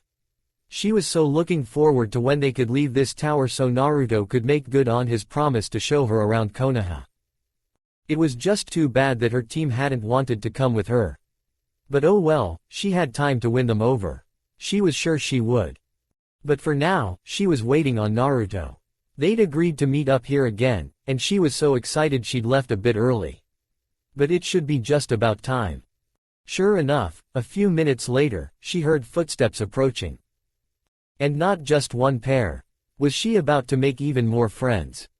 She turned around, smiling when she saw Naruto and his team approach. Naruto. And you brought your team? She said as she ran to meet them. Yep, Naruto replied with a wave as she ran towards them. This is Sakura Haruno and Sasuke Uchiha. He said, gesturing towards them. Sakura smiled and waved at her while Sasuke just nodded towards her, silently appraising her. Guys, this is Fu. Nice to meet you. Let's all be friends, the mint-haired girl said with excitement, holding out her hand. Just like that? Sakura asked, raising a brow. She then shrugged. Well, Naruto says you're all right, and you did help him back in the forest, so sure, I guess, she said, taking her hand. Her face lit up even brighter as joy swept through her. Woohoo! That's twice as many friends as I had before. Sakura raised a brow and looked slightly perplexed. Twice. Fu nodded quickly. Uh-huh. One of my goals is to make 100 friends. Naruto blinked. 100, huh? Sounds nice. Any reason you're aiming for so many? Fu smiled and put her hands on her hips. My village chief said I should. And wouldn't it be great to have friends no matter where you are? Sakura frowned for a moment but nodded. Okay. Kinda odd, but... Fu then turned to Sasuke, looking hopeful, but the Uchiha shook his head. I don't call someone a friend lightly. Ask again when I know you better. Still, that was a definite maybe. Which was better than no. Fu looked disappointed for a moment before she brightened up. Okay, I will. She then looked at all three. So, is there anything you want to do? Or should we go cloud watching again? There isn't much else to do here, is there? Naruto asked with a shrug. Maybe we can trade stories. Fu asked, putting her hands together. Stories? What kind of stories? Sasuke asked with a frown. Anything interesting. Like the time I snuck out of the hospital and had the staff looking all over trying to find me. Or the time I went exploring around the village and found this huge lake. Fu explained. Sakura chuckled while Naruto grinned excitedly. Oh boy. In that case, Naruto's got enough stories to last all day. You're looking at Konoha's #1 prankster, Naruto said proudly, pointing a thumb at himself. I'll tell you all about the best tricks I ever pulled. Ooh, tell me more. After spending half an hour on the roof with the girl, Sasuke could say he was pretty sure she wasn't trying to play Naruto. He'd suspected the girl was genuine from how her eyes had lit up the moment she saw them. Not an absolute sign that she wasn't just a good actor, but the eyes were said to be the window to the soul for a reason. He'd been a bit suspicious when she asked to share stories, but it had become clear she was just interested in entertaining stories from their day-to-day lives. She seemed to love hearing about the pranks Naruto had pulled. She was apparently something of a troublemaker too. She wasn't a prankster, thank goodness. He didn't want to think about what they'd get up to during her stay here were that the case, but Fu was as hyperactive as Naruto was and had a similar tendency to do what she wanted from the sound of it. So, what sort of things do you do for fun around Taki? Naruto asked. Fu looked at him before turning her eyes to the sky and placing a finger on her chin. Well, I like to dance and explore outside the village. There are lots of lakes and underwater caves that I can swim through, and I always hope to find something new. I have a few other hobbies I picked up for one reason or another, and when I can't do anything else, I go cloud watching. And they let you look around outside of Taki. I hadn't stepped outside Konoha until my first mission. Naruto said. When did I say they let me? Fu replied, leaning toward him with a grin. Both of them chuckled while he and Sakura shared a look. Yep, they were two peas in a pod. The jury was out on whether that was a good or bad thing. And how about you guys? Fu asked. Sasuke shrugged. I don't do much besides training, unless these two drag me along for something. I'll usually walk around the village if I need to unwind. I read and play trivia games and crossword puzzles. Kinda boring, I know, but that's about it. Sakura answered. Doesn't sound boring to me. Mind if I play with you sometime? The Taki Kunoichi asked hopefully. Sure, Sakura replied, and Fu made a happy squeal. That was something else he'd noticed. She seemed really excited to do things with other people. That was odd. Naruto hadn't exactly had any friends before the wave mission. Before they'd really become a team and Sasuke had learned about his mother's wish. But, while that was partly due to how the adults treated him, the way he kept making a fool of himself in class, and his tendency to brag when he couldn't back up his words hadn't helped with the other kids. From the mint-haired girl's behavior and from how her team had refused to join her twice now, she didn't seem to have many friends either. Strange, friendly as she was, he'd have thought someone would be close to her, even if she had to drag them, kicking and screaming into her circle. And you? Fu asked, turning to Naruto. The blonde Uzumaki placed his hands behind his head. You know how much I love pranks. Aside from that, I keep some houseplants and practice writing and calligraphy. Never thought about calligraphy. Maybe I should try my hand at that once I get back to Taki. I'll give anything a try once. Fu mused before she sat up and looked out to the forest. I wish we could go back into the forest. There's so much I didn't get to see. She said wistfully. You want to go back in there? Sakura looked at her incredulously. Yeah, I saw so many things that I never knew existed. There were tigers as big as sheds and a giant centipede, and I've only seen one tree bigger than these. One, not a forest of them. Isn't it awesome? It's nothing like the land around Taki. Fu exclaimed, throwing her arms out. She then looked out to the woods with her hands eagerly clasped in front of her chest. There's so much in this world to see. I want to explore it all someday and make friends everywhere I go. That wasn't a bad dream to have, he supposed. And as a kunoichi, Fu will probably get to see a lot of it at one point or another. Still, he wasn't going to drop his guard around a foreign ninja during these exams, whether she seemed harmless or not. Naruto, Sasuke said, getting the blonde's attention. He turned to see the Uchiha looking up at the sky. It's about time we head back. Sakura had already left a while ago to find Tenten and see how she was doing. The Kyuubi Jinchuriki looked up and sighed while Fu looked from his teammate back to him. Yeah, you're probably right. We've gotta get ready for tomorrow. Already? Fu asked dejectedly. Sorry, we've got some things to work on to get ready for the next stage, whatever it is, Naruto replied before smiling. But we're still on for that tour of the village once we're out of the forest. Fu brightened up and nodded, her hands forming eager fists before her chest. All right, I'm looking forward to it. Naruto thought that now was a good time to warn her since it wouldn't weigh on her mind while they relaxed and enjoyed themselves. Before we go, there's something I need to tell you. He began, causing her to blink. She saw Naruto's features shift and grew concerned. What is it? Someone gave me a heads up about a certain someone. You know Gaara. Fu frowned. The redhead with the gourd. Yeah, I remember him. Seemed kinda unfriendly like, she said after a pause, clearly not wanting to come off as rude. That might be the understatement of the year, Naruto replied with a grimace. Fu raised a brow at that. My old classmate, Kiba, ran into him in the forest facing off with some aim genin. He and his team decided to watch how it all played out. Good thing too, or they'd all be dead. Fu's frown turned to dismay. What? Why? That gourd of his is full of sand, and he controls it. It moves around to attack and defend for him. The blonde explained. He told me Gaara uses it to encase people. Naruto held out an open palm. And when he catches you. He closed his hand into a fist. The mint-haired girl took a step back, her face a picture of disturbed disbelief at those words. That's such a messed up way to fight. Naruto shook his head grimly. The way I heard it, it wasn't a fight at all. Gaara had him in seconds, and then when he was at his mercy. Naruto didn't finish. He didn't need to. Fu had looked increasingly horrified through those last words and was now staring at him with her mouth agape. She couldn't finish, her disgust and horror had robbed her of words. That's not even the worst of it. Naruto continued to a disbelieving Fu. The guy's teammates begged for their lives, gave up their scroll and everything. But it didn't matter. He didn't care. He killed them too. He met her gaze, a steely look in his eyes. You need to watch out, and tell your team too.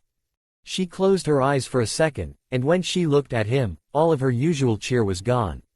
In its place was a seriousness he hadn't seen from her before. Okay. Got it.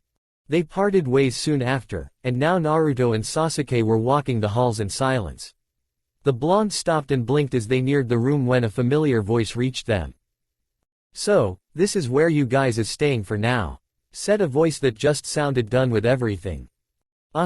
We're free to pick anyone we want, so just make yourselves at home.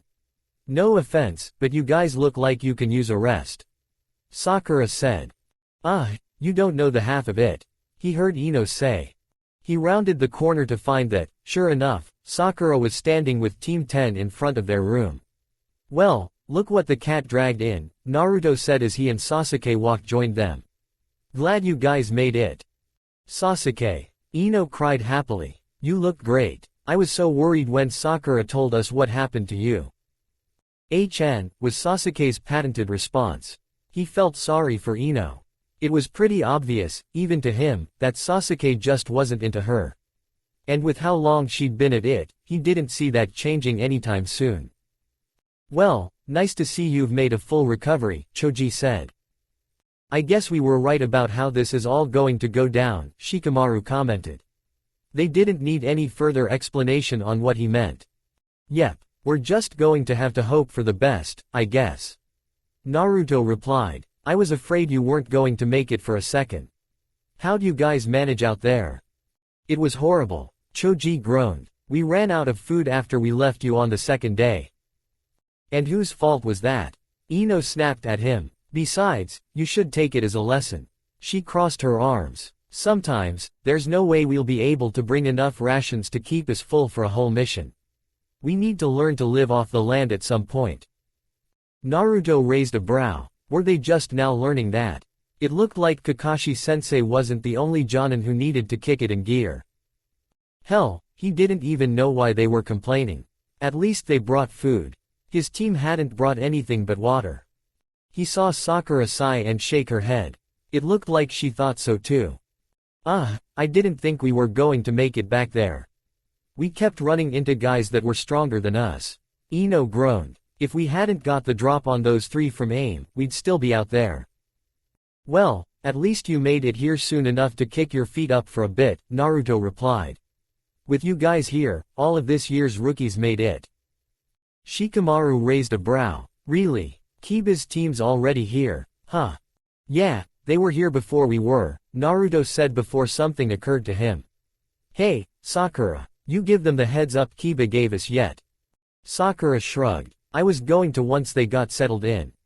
Heads up. About what? Shikamaru asked, looking more alert than usual. We'll explain once you find a room, Sasuke said, jabbing his head at the doors. At around noon the next day, an announcement rang out throughout the tower to gather in one of its central chambers. Teams 7 and 10 made their way through the halls together. When they stepped through the large doors, they found they weren't the first to reach the room. Naruto's brows rose as he saw Kabuto and two similarly dressed teens standing together. The older boy smiled and gave them a nod, which he returned. Fu's team had also arrived. She was standing alongside a boy with spiky brown hair that stood straight up. He wore a blue jacket with shoulder guards over a yellow shirt and brown shorts.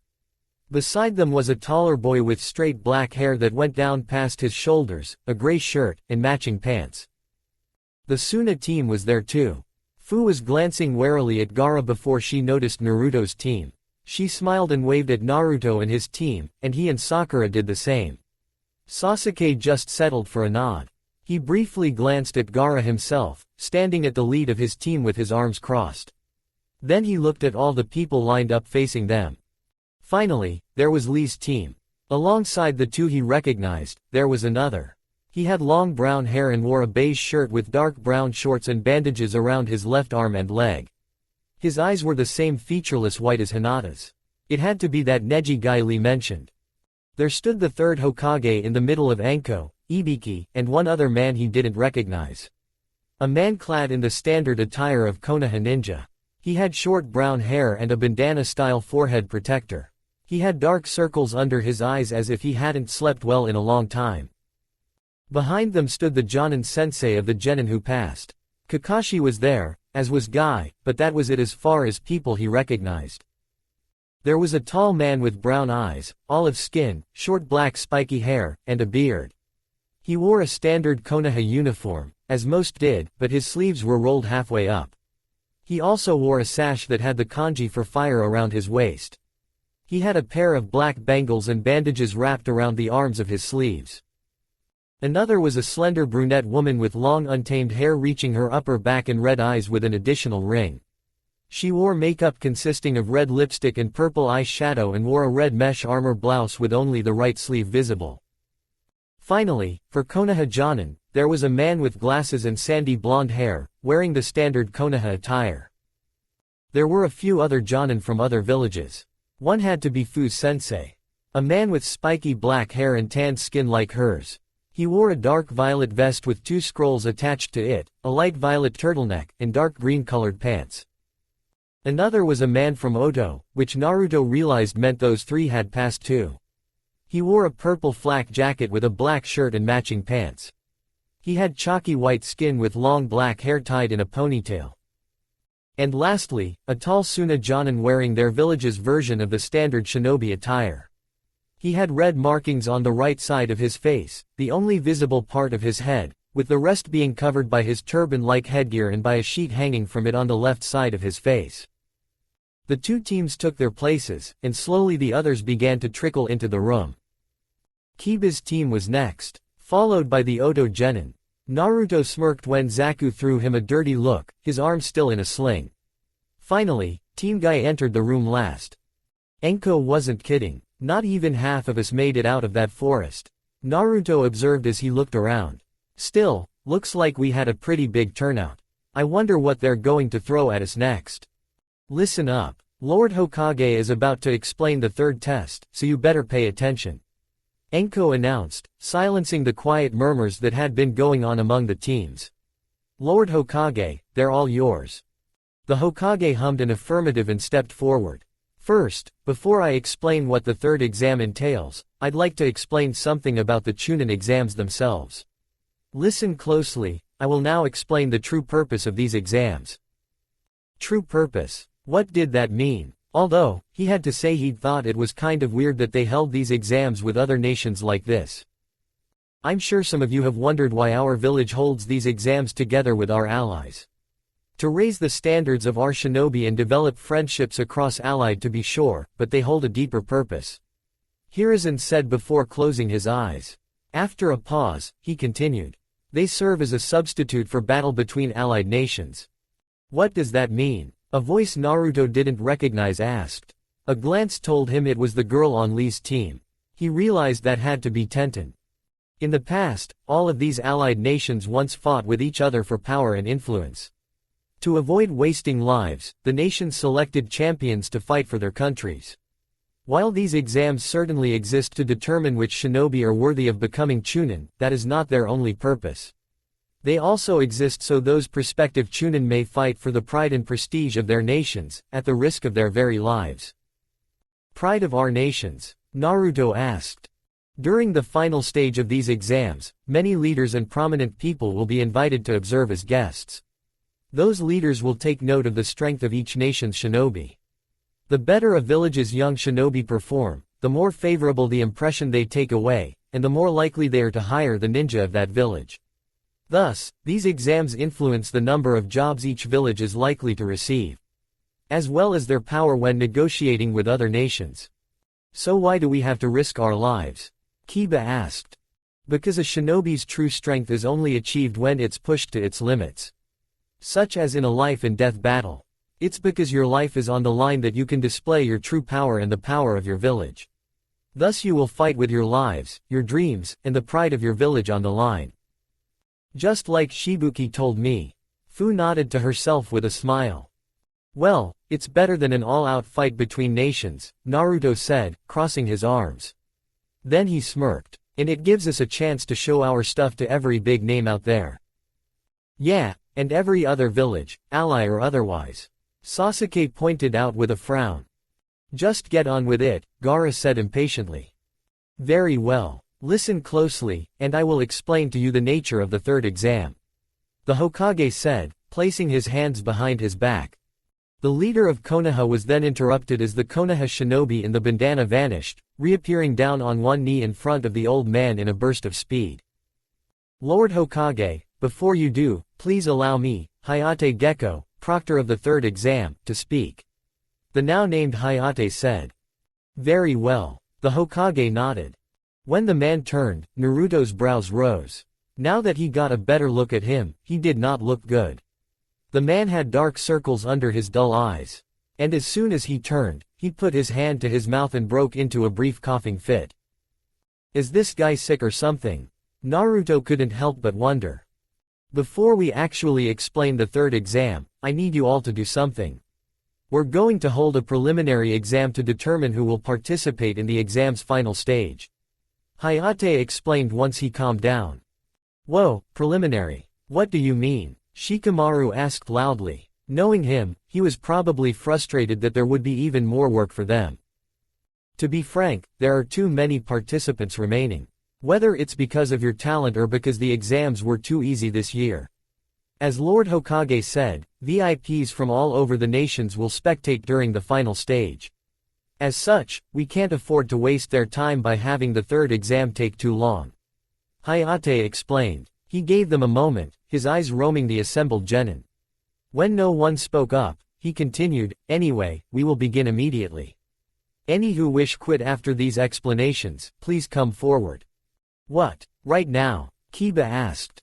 Who would throw in the towel after coming this far? Naruto couldn't help but wonder.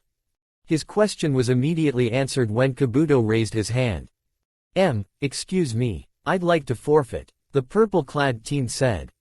Huh, seriously? Naruto asked incredulously as he and most of the others in the room turned to look at him.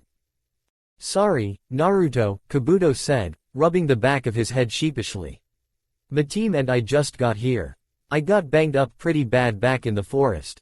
I'm just not in any shape to get into a fight right now. He did look a lot more scuffed than the others here, now that Naruto looked at him. I'd like to continue, but I'd be at too much of a disadvantage. Are you sure? I mean, yeah, that's kinda a good point, but it's not like we'd have much choice out in the field, you know. Naruto pointed out. True, but this isn't the field. I've got a choice, and I'm making it. Hayate coughed, getting their attention. He looked down at a list and said, Kabuto Yakushi of Konoha, correct. You may go. He then looked over the other genin. Oh, and I forgot to mention. From now on, you will all fight individually, so judge solely for yourself.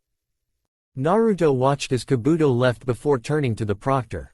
No one else raised their hand. After a few moments of silence, the proctor nodded. Very well. Then let's begin the preliminary exam. Hayate said, his dull eyes roaming over the assembled genin. As I said, from here on, the fights will be one-on-one, and you're expected to fight as if they are real-life confrontations, as you did in the forest. Since we have 23 entrants, we'll have 11 matches. The winners of those matches will advance to the finals. The lucky odd one out will get a free ride. As for the rules, basically, there are none. The fight will continue until one side forfeits or is unable to battle. Whether that means they're incapacitated, knocked out, or killed. Be aware of your limits if you don't want to die. However, if I decide the match has been decided, I'll step in and end things. And we'll determine your matches by. Hayate Ten half turned and looked at the wall behind the Jonin. The genin followed his gaze, above a state of two hands forming a hand sign, where a curtain fell to reveal this electronic scoreboard, which will select two of you at random. I know it's sudden, but we will decide the first match immediately. With that, the board came to life. Yellow letters appeared on its surface, rapidly shifting through names on either side of the word versus. The genin watched as the first match was decided, and it settled on Ino Yamanaka vs Tamari. Naruto winced. He heard Sakura suck in a breath behind him and turned to see her looking worried at her friend. He then threw a glance at Tamari. The other blonde huffed, placing a hand on her hip and cocking her head as her teal eyes went from the board to the platinum blonde. She didn't look impressed, to say the least. Oh boy, Naruto thought to himself as he looked from her to Ino, who looked at Tamari with some concern before steeling herself and glaring. Probably because she was Gaara's teammate. He remembered Ino was about on par with Sakura back in the academy. If she needed anywhere near as much work as his pink-haired teammate had. This is going to be ugly. Tamari struck him as a tough, no-nonsense kunoichi, who probably wouldn't hold back or show any sympathy towards her opponent. And that was before considering she was Gaara's teammate. Ino would probably get no mercy. In short order, the genin had assembled on galleries lining either side of the room with their Jonin sensei, Konoha shinobi on the right, all foreign ninja on the left. Naruto glanced at Sakura, who leaned forward and clutched the railing as she looked down at her friend. Don't worry, Sakura. I'm sure the proctor will step in before it gets too bad. I hope so, Sakura muttered. I'll keep an eye on things if it helps, Sasuke said. Both looked at him to find his eyes had turned crimson. Oh, right. Sasuke had told him his eyes had an upgrade. Good, the Jonin would have a little warning if things were about to go too far. Thanks, Sakura replied gratefully. Hey, come on. Aren't you two supposed to be old friends? Have a little faith, Ino's sensei said, his hands in his pockets and a lit cigarette in his mouth. Tenten looked at Sakura sympathetically. Sakura, you told me Ino was your rival, right? Where would you put her right now? About where I was when we met, just throw in some clan jutsu. Came Sakura's dull reply. Tenten just grimaced. Shikamaru gave a worried murmur as he looked down at his teammate, mirroring Sakura's stance. Choji munched his potato chips faster than usual. Wait, where'd he get that? Oh, his sensei must have brought them. Ino glared at her opponent down below. Tamari regarded her with a bored expression with one hand on the fan on her back. And begin, Hayate yelled. Tamari immediately shot forward, raising her fan over her head like a club. Ino leapt back to dodge as it crashed into the ground with enough force to kick up a dust cloud that obscured Tamari. That was her first and last mistake in this fight. The dust was suddenly blown away to reveal Tamari, swinging her fan. With one movement, she had spun on her heel and unfurled it halfway through. She unleashed a wind blast that drove Ino back. The wind compressed and twisted into a whirlwind that engulfed her. The Yamanaka heiress screamed as it dragged her through the air. Countless wind blades cut into her skin, scattering small spurts of blood through the air. The whirlwind twisted and drove her into the ground, the impact kicking up another cloud of dust. When it cleared, Ino lay in a small crater of broken tiles. She was unmoving and covered in bleeding wounds. Naruto sucked in a breath through clenched teeth. Yep, that's what he'd been afraid of. Sasuke just closed his eyes and shook his head. What a waste of time. Tamari grumbled, folding her fan and slamming its tip into the ground. Ino is unable to battle. The winner is Tamari, Hayate declared. Shikamaru face-palmed. Ah geez. Team 10's leader winced. Maybe we need a bit more work than I thought. Sakura sighed, looking down at her rival as a pair of medic nin took her away on a stretcher. Ino. Well, hopefully, this gets her to turn things around. Fangirls tend not to last long as kunoichi. Tenten said to Sakura, trying to find the silver lining in this situation. Oof. Way to make a first impression for us, Kiba said with a grimace, closing one eye and looking away. Asuma, how much of their training did you leave up to their clans? Kurenai asked, lightly glaring at the other Jonin. Asuma rubbed the back of his head. Well, given how they're all the heirs of the previous Ino Shika Cho trio, I thought it'd be best to leave it to them to help out with their clan jutsu and teamwork skills. I've been helping with the latter, of course, and helped them even out some edges, but… In other words, you've been slacking nearly as much as Shikamaru. Naruto said, raising a brow. You know, I could take that as an insult. Shikamaru pointed out while Asuma chuckled and looked away. Don't let it get you down, Asuma. Youth is littered with sour moments like this, but there are always sweet ones to follow. Guy said before giving him a thumbs up with a sparkling smile. I'm sure this is the spark that will see Ino's youth burn brightly. Hopefully. Though, I don't think that'll save me from getting chewed out by my old man for that performance. Asuma mused, looking worriedly at the third, who was glaring at him. Naruto blinked, looking between the two rapidly before gaping. Whoa, old man Hokage's your dad. Yep. Oh, by the way. I've been meaning to thank you. I hear you're responsible for giving my nephew a much-needed wake-up call. Oh, you mean Konohamaru. Naruto grinned widely, putting his hands behind his head. Yeah, he's a good kid. I'm sure he'll be Hokage after me, someday. He said, getting a scoff from Kiba. He glared, but before he could say anything, Kakashi put his hand on his shoulder. While I'm sure you'd like to get into it with your old classmate right now, the next match is about to start. Naruto looked up at the board. Sure enough, it had come back to life now that both combatants had been taken off the field.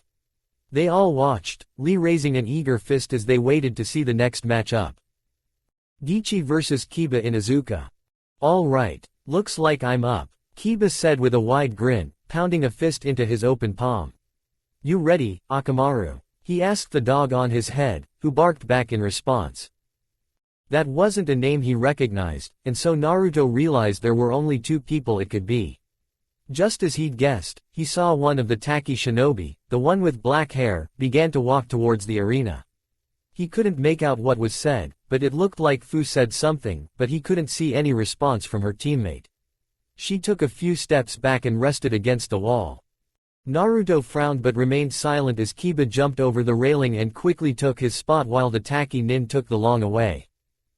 In short order, the two stood across from each other. The Taki nin raised a brow. You brought a puppy along? Gichchi asked. Yep, Akamaru's my partner, Kiba said as the dog leapt off of his head. He crouched down and pet Akamaru's head, getting a happy bark in return. Don't underestimate him just because he's on the small side. The Taki ninja shrugged his shoulders. I'm more of a cat person, myself. Ninja cats seem so much more useful. Kiba's eye twitched, and Akamaru barked angrily. Hey, don't you dare insult my partner. And are you seriously going to start that old argument again? Just stating facts. Ever hear of a ninja hound using genjutsu? Gichchi replied, getting a growl from both the dog and his owner in turn. And begin, Hayate called. Kiba kneeled down and made a hand seal before placing his hands on the ground. His fingers tensed as his nails grew into claws and he seemed to grow a bit more. Feral. Let's go, Akamaru. The boy called, getting a bark as they charged at the Taki ninja. 2-on-1, Gichchi stated as he tensed. He then leapt backward as he ran through hand seals. He inhaled deeply before spraying a powerful gust of water from his mouth. The ninja and dog pair dodged to either side, the boy jumping into the air when he turned his head, causing the torrent to sweep to the side. As they closed the distance, Gichchi made another hand seal. Takigaker style, water-cutting sword. Water gathered in his palm and formed a sword. He swept it through the air once before pointing the jagged tip at the approaching genin before launching himself at him. Kiba kicked back to avoid a slash. Gichchi spun into a kick aimed at Orochimaru, but the tiny dog kicked itself to the side and bit at him, forcing him to jump back. Gichchi was a skilled swordsman, but he was gradually forced back.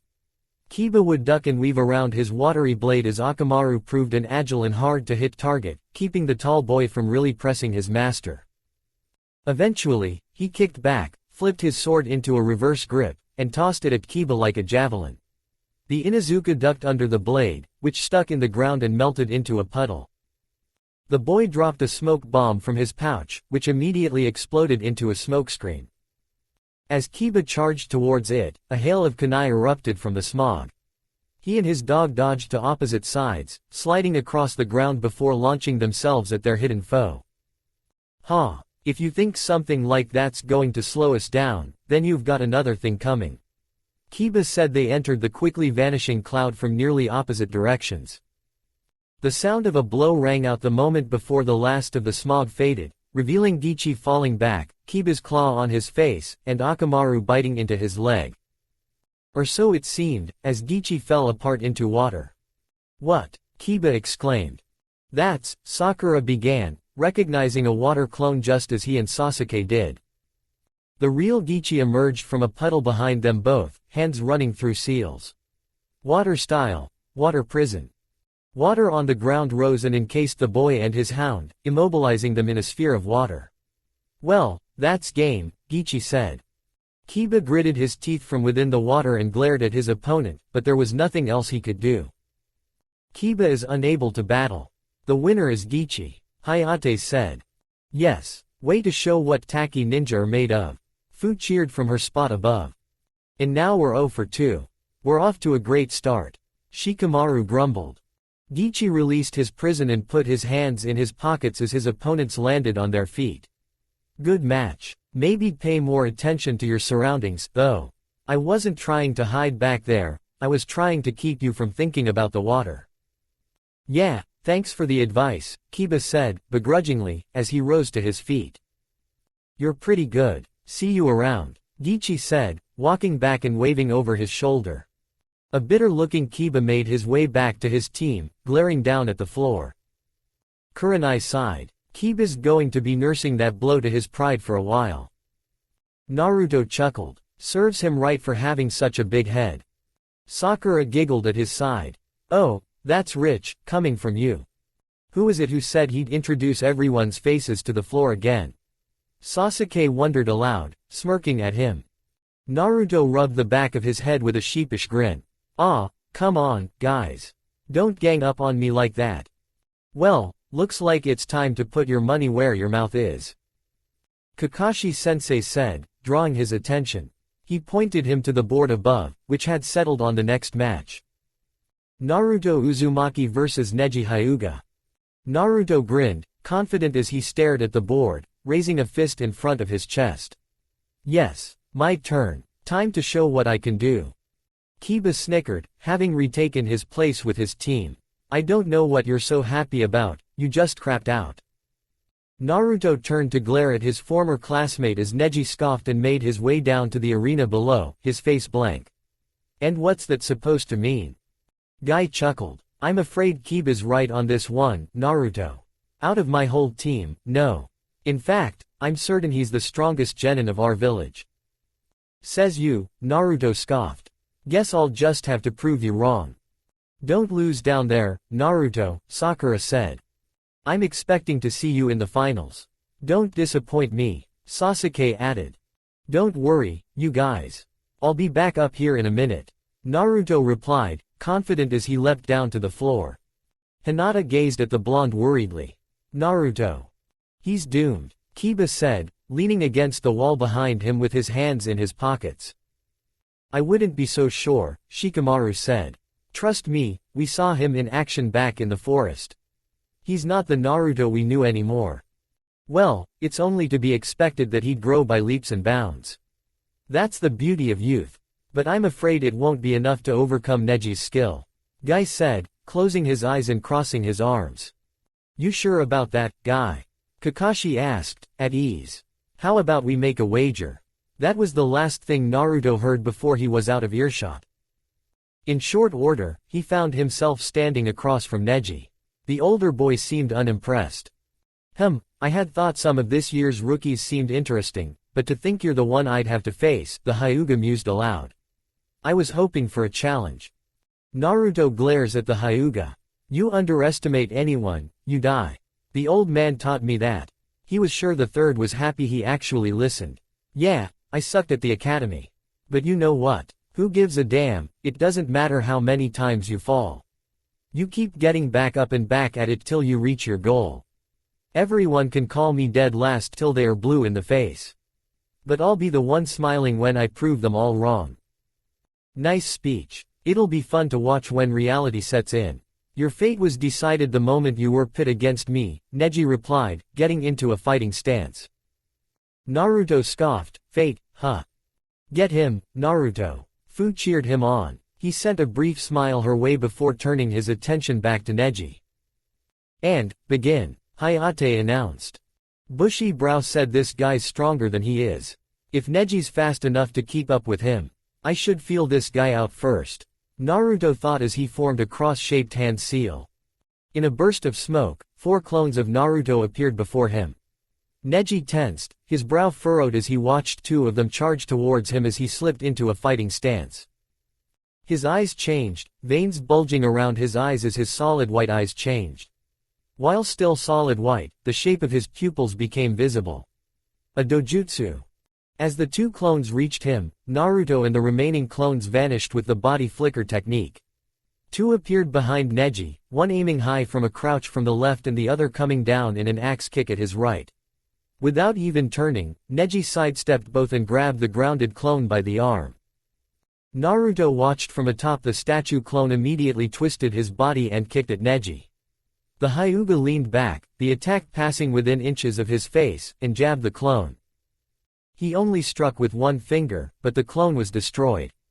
The remaining 3 clones pressed him, but none of their attacks got through. Punches were blocked, kicks evaded with minimal movement, but they at least kept him from retaliating. Finally, Neji got an opening. He ducked beneath a punch and struck a clone in the chest. With just 2 left, the remaining clones were quickly dispatched. Neji brushed aside a jab and stabbed the first clone in the chest before he shot forward. The remaining clone blocked several finger strikes, but then its arms grew weak and sluggish. It tried to put distance between them, but Neji quickly closed the gap and finished it off. As he turned to the real Naruto, the blonde drew a Fuma shuriken and threw it at the older genin. Neji kicked himself to the side to avoid the oversized weapon and then jumped to avoid the second one hidden in its shadow. As Neji landed and continued on his way, the 2 weapons burst into smoke, revealing more clones. Each one threw a volley of shuriken at his back while Naruto ran through hand seals. Wind style, divine wind. A gust of wind spiraled into tornadoes that barreled towards the Hyuga. Neji immediately kicked back, flipping over the weapons at his behind him. He evaded the tornadoes that carved through the tiled floor and more weapons at his back with weaves and graceful flips. The 2 clones ran through hand signs themselves as he maneuvered himself between them. Clapping their hands together, both unleashed blasts of wind meant to sandwich him between them, only for the Hyuga to leap high in the air. 2 wind blasts collided, carving a fissure into the ground as he landed on the opposite side of the arena from Naruto. He took a deep breath as he retook his fighting stance. I may have underestimated you, after all. He admitted before smirking. This might actually be a challenge. Naruto grinned. You keep talking like you're going to win. He pointed his thumb at his chest. I'm the one who's going on to the finals. He's definitely more skilled than bushy brows. And the way he moves, it's like he has eyes in the back of his head. You don't have so much as an ounce of doubt in those words. Neji observed. But it doesn't matter. In the end, nothing one does can change their fate. You're just going to keep going back to that, like a broken record, aren't you? Naruto asked, raising a brow and looking annoyed. It bears repeating, especially to someone ignorant of the truth. It's reality, like it or not.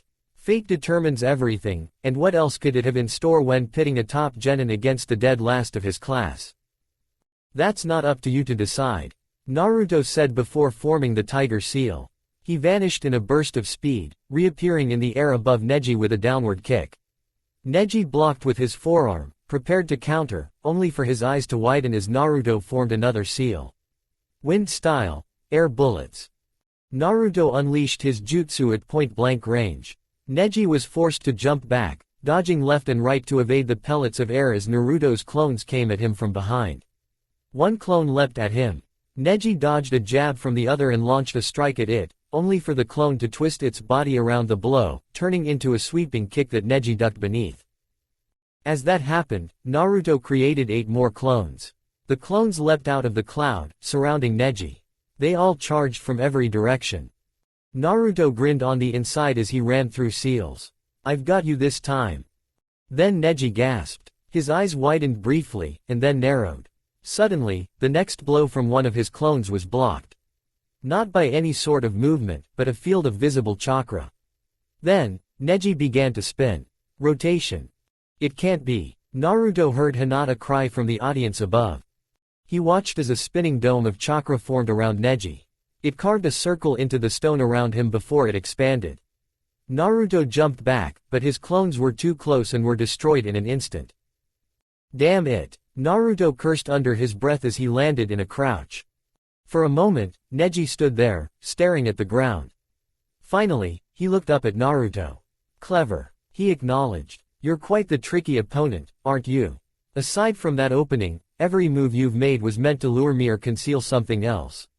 Though I shouldn't be surprised by misdirection coming from a prankster. I'd hazard a guess and say you didn't even intend to use a jutsu just now. Those hand signs and the clones attacking me were all a distraction for the 4 holding seal tags," he said, glancing to a paper tag, one of 4, floating down from above. Naruto gritted his teeth. How had he noticed that? They were behind other clones when they pulled those out. They were evenly spaced around me. I assume you meant to form a proximity seal that would have left me immobilized, ending the match. Neji closed his eyes. You probably could have caught Lee with something like that, but such tricks are useless before my eyes. Fate has already determined the outcome of this fight. Naruto clicked his tongue. Of course, it had something to do with his dojutsu. He glared at the Hyuga. Are you supposed to be a prophet or something? Who are you to decide that? The blonde replied. Maybe you're right. Maybe everything is decided by fate. But then how do you know what destiny has in store? He then grinned as he slipped back into a fighting stance. What's the point of paying any attention to stuff like that if you can't read it yourself? Our destiny is what we make of it. Perhaps you have a point. One can't always know what fate's plan is. But there are times when it's obvious. Like right now, Neji replied before charging forward. Naruto didn't know how his taijutsu style worked, but he'd seen enough to know close-range combat with Neji was a bad idea. Once again, Naruto conjured more shadow clones. And cloud formed, and 4 doppelgangers burst forth to meet Neji. This time, the Hyuga was having none of it. When the clones drew near, he immediately spun on his heel and used rotation. 2 of the clones were caught in the attack, while the others kicked themselves back. Naruto drew 2 kunai and tossed them at Neji just as the dome of chakra faded. He ducked down and let them sail overhead, only for them to burst into smoke above him.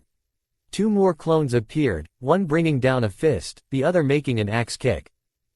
Neji gritted his teeth and blocked both attacks with his forearms. Another clone used body flicker, driving a kick into his torso in a burst of speed. Neji cried out as he was forced back by the blow. The 4 clones charged as he skidded to a halt, holding his stomach. This time, they drew shuriken but kept their distance, preparing to throw the weapons.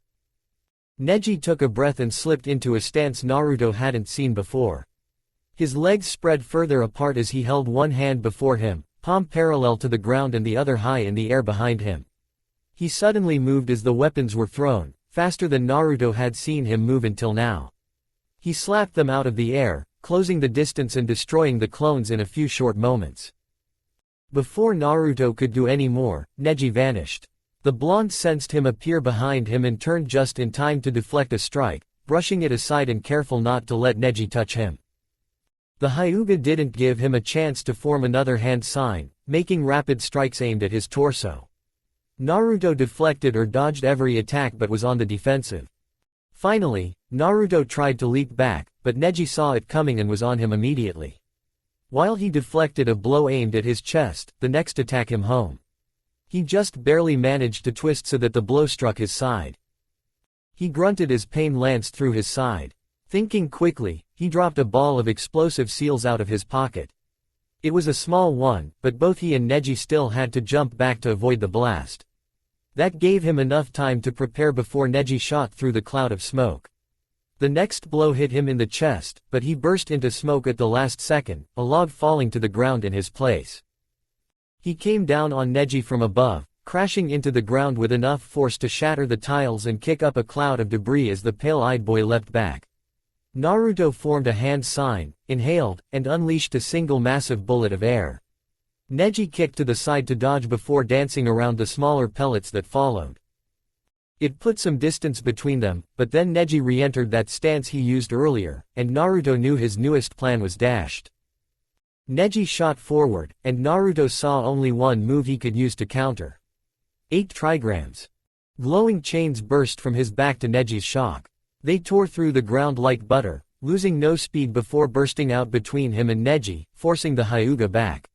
He backflipped and jerked from side to side as the chains burst from the ground, came down on him, and tore through the earth before coming up from beneath him again.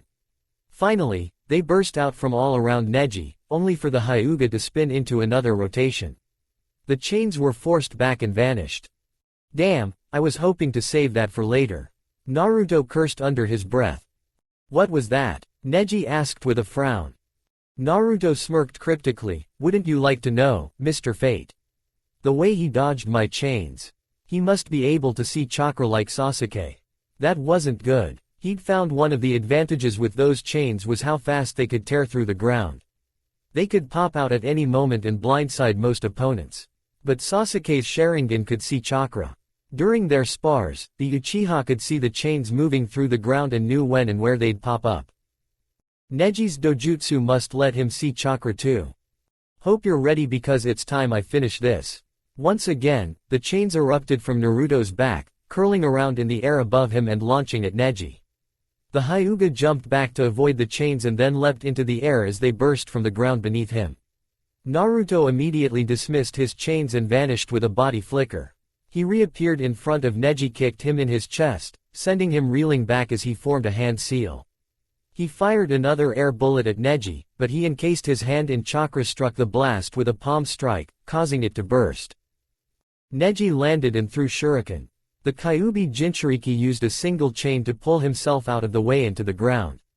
Flipping and landing in a crouch near the statue, he launched another volley of air pellets while Neji closed the distance. As the Hyuga neared, Naruto once more sent his chains through the ground. They curled around and burst out from just in front of him, only for Neji to jump into the air to dodge. That was it. Naruto kicked himself back as Neji closed in, one arm raised before his chest in defense. He wouldn't be able to mold chakra for a jutsu or resummons the chains quickly enough, and Neji was poised to strike at his chest. He couldn't back up any further. Neji would probably try that 8 trigrams attack on him if he went to the sides. Neji had to think he'd caught him. Just like he wanted. He could tell his grin had alerted Neji to something being off. Naruto raised his other arm, reached into his sleeve, and pulled out a seal tag. The pale-eyed boy had just enough time for his shock to show before Naruto slammed his palm into it and flared his chakra. A vortex of wind burst from the seal at point-blank range. It slammed into Neji and drove him all the way into the far wall with a cry of pain. Before it let up, Naruto summoned his chains once again. They reached Neji just as the wind vanished and ensnared the Hyuga. Naruto grinned, his arm outstretched. Neji struggled for a moment, and then glowed blue as Naruto frowned. He was trying to force the chains back using something like that rotation attack. The chakra chains could completely seal chakra when mastered, but Naruto was far from that level. Still, they could restrain chakra even now. Apparently, not well enough. Fine, he had to make sure Neji wouldn't get back up then. Naruto charged forward as he made the chains reel Neji in, cocking back his fist. He punched Neji in the face with all his strength, sending him to the ground and driving him through the stone tiles. But he wasn't finished yet. He leapt into the air, flipping as the chains drew Neji closer again, and brought down his foot right on the back of Neji's head. The blow sent him crashing into the ground and kicked up a cloud of dirt. Naruto landed with his back to his opponent as the chains vanished. He half-turned as the cloud began to clear. Neji was face down on the floor, his head in a small crater. And he wasn't moving. After a few moments, the proctor called it. Neji is unable to battle. The winner is Naruto Uzumaki. Great job Naruto. Sakura cheered. Woohoo! Congratulations. That was amazing, Fu yelled. The blonde Uzumaki smiled at them and then huffed, leaned forward with his hands on his knees, so how's that for a dead last? He glanced over to the third, who proudly gave a single nod and grin. At that, he felt his heart swell with pride. Sasuke smirked as he leaned back against the wall with his arms crossed. He hadn't expected anything less. It was too bad Naruto had taken Neji out, though. He seemed like a good opponent to test himself against. Oh well, there was still plenty of competition. Neji. Lost. Tenten uttered in disbelief, staring at her downed teammate in shock. Lee seemed to be in a similar state beside her. So, you were saying, guy? Kakashi asked nonchalantly to his eternal rival, who was gaping down at the arena. What the hell? Kiba gaped down at the arena as Naruto began to make his way towards the stairs. What was all that? Told you he wasn't the Naruto we remembered anymore, Shikamaru said with a smirk. That was amazing, Hinata said as she looked at the blonde with a smile before her gaze turned to Neji as Guy recovered from his shock and leapt down into the arena. Her expression was hard to read. There was sympathy there, but more than what he'd expect for someone who lost a fight. Sasuke guessed there was some history between her and her relative. Well, it's not like she was the only one with family issues. Guy returned, laying Neji down against the wall before righting himself. For a moment, he stood silent. Then he gave a boisterous laugh, having recovered from his shock. Well done, Kakashi. Clearly, you've grown from the lackluster teacher you once were. Your student's youth burns brightly. Well, I can't take all the credit. These three have been working themselves into the ground to get stronger. Kakashi replied, looking down at his student. Naruto's put his all into training and spent his nights studying sealing jutsu and making up for all the rough edges he left the academy with. How'd he grow that much in just a few months? He's not the only one who's been working his ass off. Kiba asked incredulously. Sasuke nodded to Naruto as he rejoined them. Nice work. You actually pulled it off. Was there ever any doubt? Naruto asked. But man, Lee wasn't kidding. I didn't want to show off that much of my arsenal this early. The Uchiha shrugged. Can't be helped. Neji was probably one of the strongest guys here. Geez, you three are going to make the rest of us rookies look bad, Shikamaru commented, patting Naruto on the back. Yeah, kinda gets me fired up. For training anyway, Choji said. Hey, Naruto, how do you know that girl anyway? Kiba asked, pointing at the green-haired girl. Oh, Fu. I ran into her back in the forest. I was being attacked by some of the critters, and she led me a hand. She's pretty cool, and we really hit it off. Naruto replied with a shrug. Kiba scoffed. Cool, yeah, right. Crazy chick jumped out while everyone was getting dinner just to ask if anyone wanted to hang out. Naruto just chuckled and put his hands behind his head. Yep, sounds like her. Well, that was more evidence that her behavior wasn't just an act, he guessed. She's a little odd, and she might actually be more hyperactive than Naruto. But she seems alright, Sakura said. Looks like he'd have to look out for both of them. Well, hopefully, they were right about Fu. Still, he was surprised Sakura was so quick to consider her a friend. Oh, right. Sakura had been alone and ridiculed back in the academy until Ino took her under her wing. She'd probably saw some of that in the way Fu was blown off by her team. Put that with Naruto vouching for her. Shikamaru looked at her in disbelief. Seriously, more than Naruto. Sheesh, I'm getting a headache just thinking about it. Hey, heads up. Looks like the next match is about to be decided. He called out, getting their attention. Ooh, come on, pick me. Lee yelled as they all looked up at the board. Well, looks like he wasn't the only one who was eager. No surprise, the older genin did want to prove himself. Shikamaru vs Zaku. What? My turn. Oh, great. And I've gotta fight someone who's already seen what I can do. Shikamaru groaned. Hey, if Ino was still here, she'd be yelling at you too, how'd she put it? Get your ass down there, you lazy bum. Asuma said with a smirk, putting his hand on Shikamaru's shoulder. Choji snickered. He's right, you know Shikamaru. Yeah, don't remind me. The Nara said as he began to walk down to the arena. This should be interesting. Sasuke hadn't had the chance to see either genin fight. He was curious how his lazy former classmate had made it this far. Naruto grinned as he leaned onto the railing, resting his head on his arms as Shikamaru took his spot across from his opponent. Not who I was hoping for, but I'll kick your ass for what you pulled back in the forest all the same. Zaku said with a cruel smirk. Shikamaru sighed. And my opponent's hot-blooded too. Just perfect. And, begin. Zaku immediately raised his arm, pointing his palm at the Nara. I'm going to blow you away. And then Shikamaru vanished in a massive wind blast. Naruto scoffed. Sakura had mentioned that to him. Yeah, letting Orochimaru operate on him just for that was so stupid. With some work, he could probably learn to do about the same. This guy had to be lazier than Shikamaru. Speaking of Shikamaru, there was no way he was going down like that. Sure enough, when the attack cleared, Shikamaru was nowhere in sight. Zaku looked around with a confident smirk.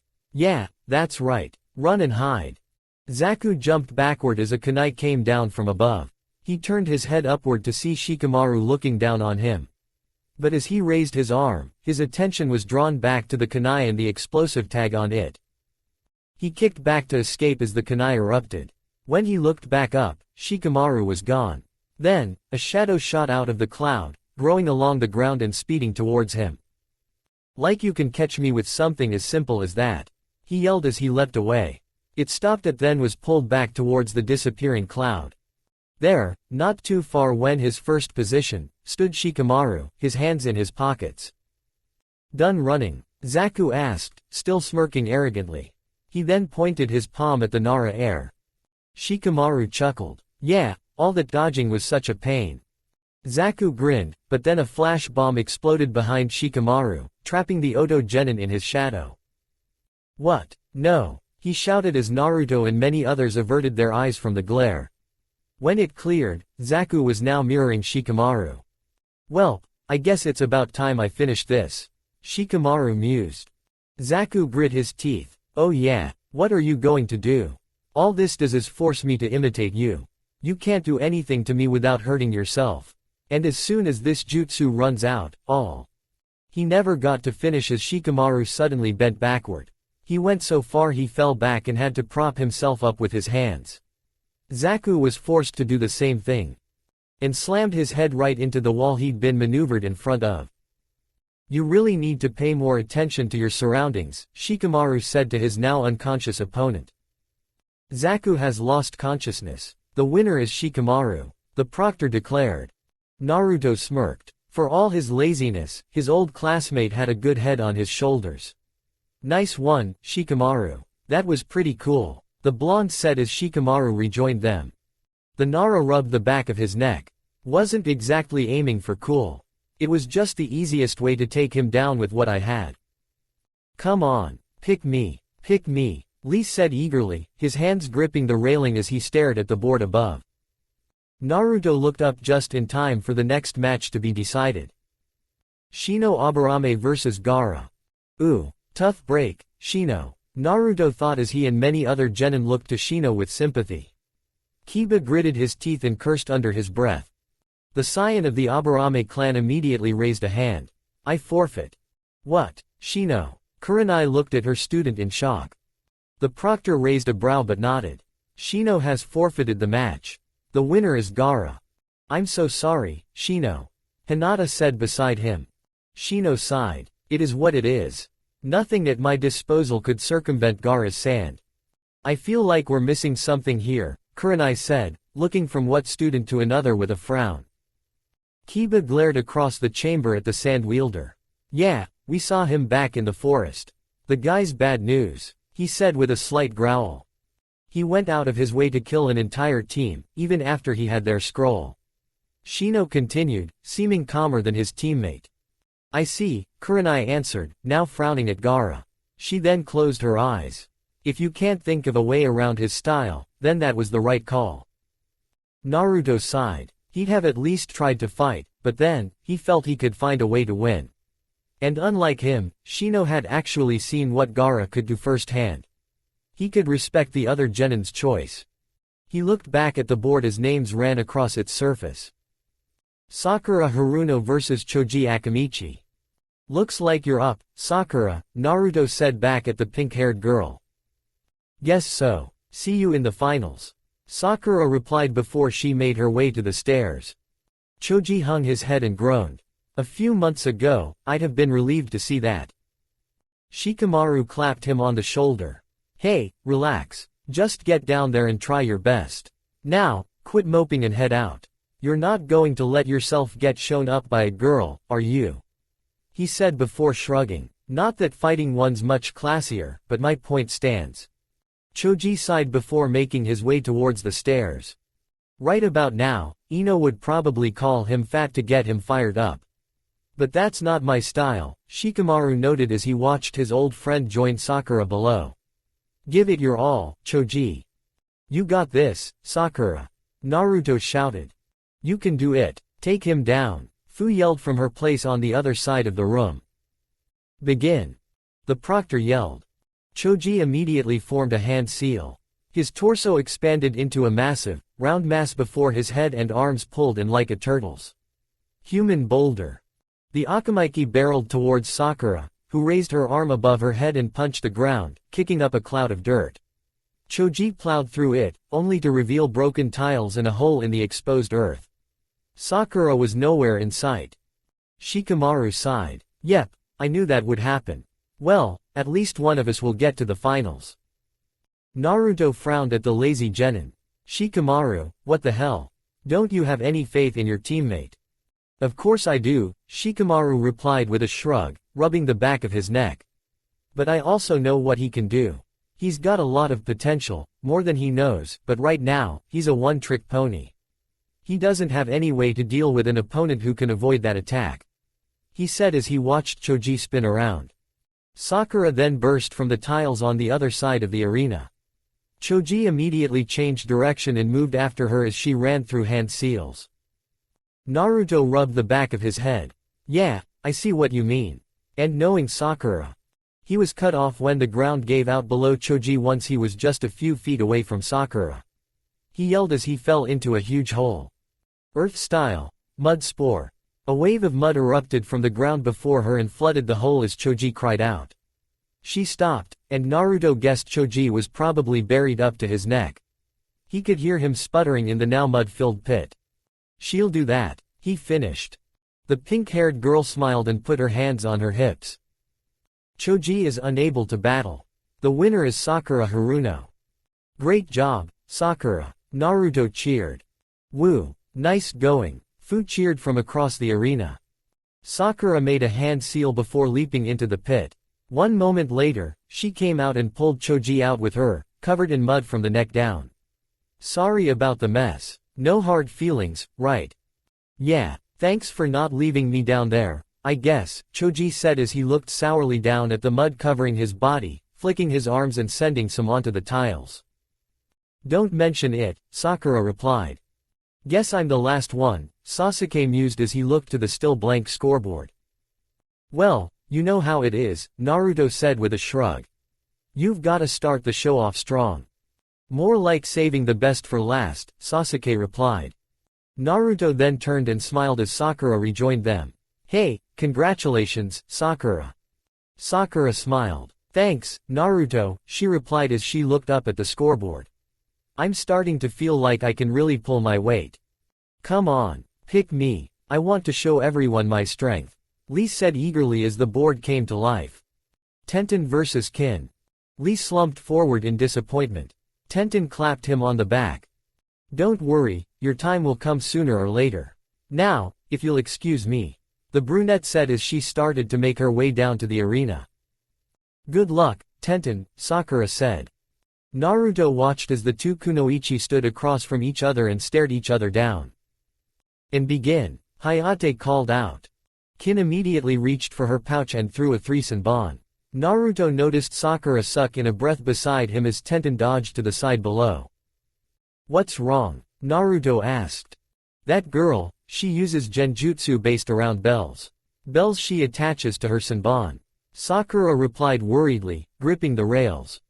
Tenten leapt into the air, drawing a series of shuriken between her fingers.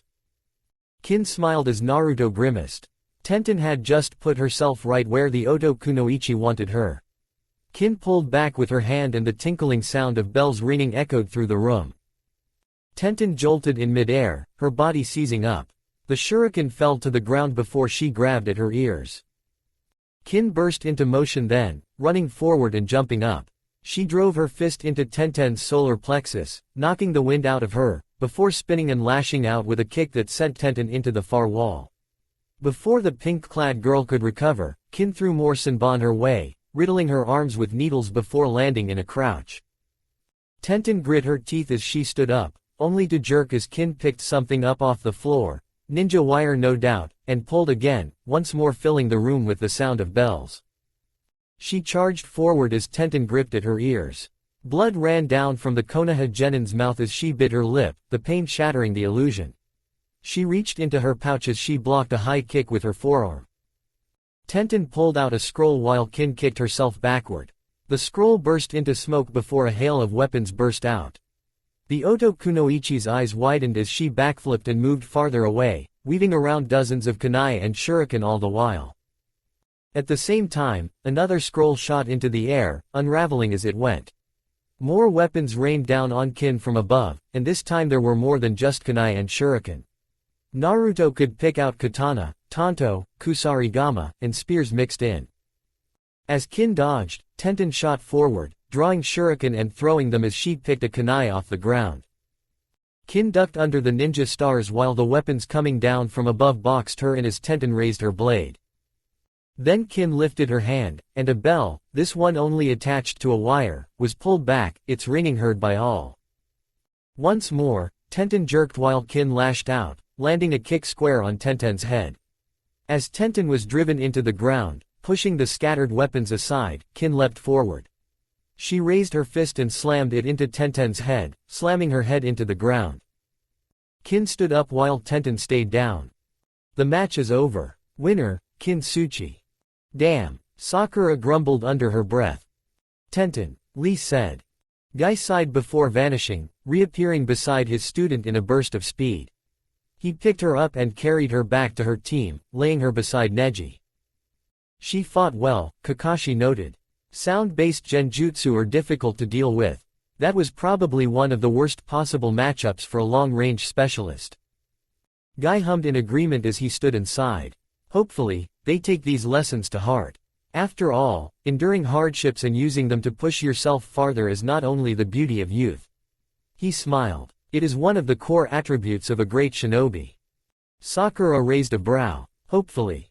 Guy grimaced. I'm sure Tenten will learn from her match. Neji, on the other hand. I've tried to turn him away from his unyielding belief in destiny before. Hinata threw a sad look Neji's way. Big brother. Huh, brother? Naruto asked, his eyes widened. Cousin, Kurenai corrected, looking down at her student. They used to be very close. Naruto frowned, wondering what had happened, but soon his attention was drawn back to the board. Yoroi Ikato vs Kankuro. Naruto frowned, not recognizing the first name. He heard footsteps and saw one of Kabuto's similarly garbed teammates making his way down to the arena. Soon enough, he stood across from Kankuro, who was smirking confidently. Whatever expression Yoroi might have had was hidden behind his mask and sunglasses. So, I hear this isn't your first time around, Kankuro began conversationally. Far from it, in fact. Too bad, you won't even make it to the finals this time. We'll just see about that, won't we? Yoroi replied. And, begin. Yoroi made a hand sign before throwing a volley of kunai at Kankuro, who leapt to the side. He skidded to a stop as Yoroi charged toward him, taking the bandaged object off of his back and planting it on the ground. Yoroi didn't give him a chance to use whatever it was, closing the distance and throwing a punch at him. The Suna Genin blocked the blow with his forearm. He brushed the attack aside and swept out his arm, only for the purple-clad man to duck under it and lunge at him. Yoroi grasped his arm, leaving him wide open, only to suddenly jump back. He stood a few feet away from Kankuro, suddenly wary. "I see," the masked man said. "That isn't the real you, is it?" Naruto frowned. "Huh, what's that mean? Is he a clone?"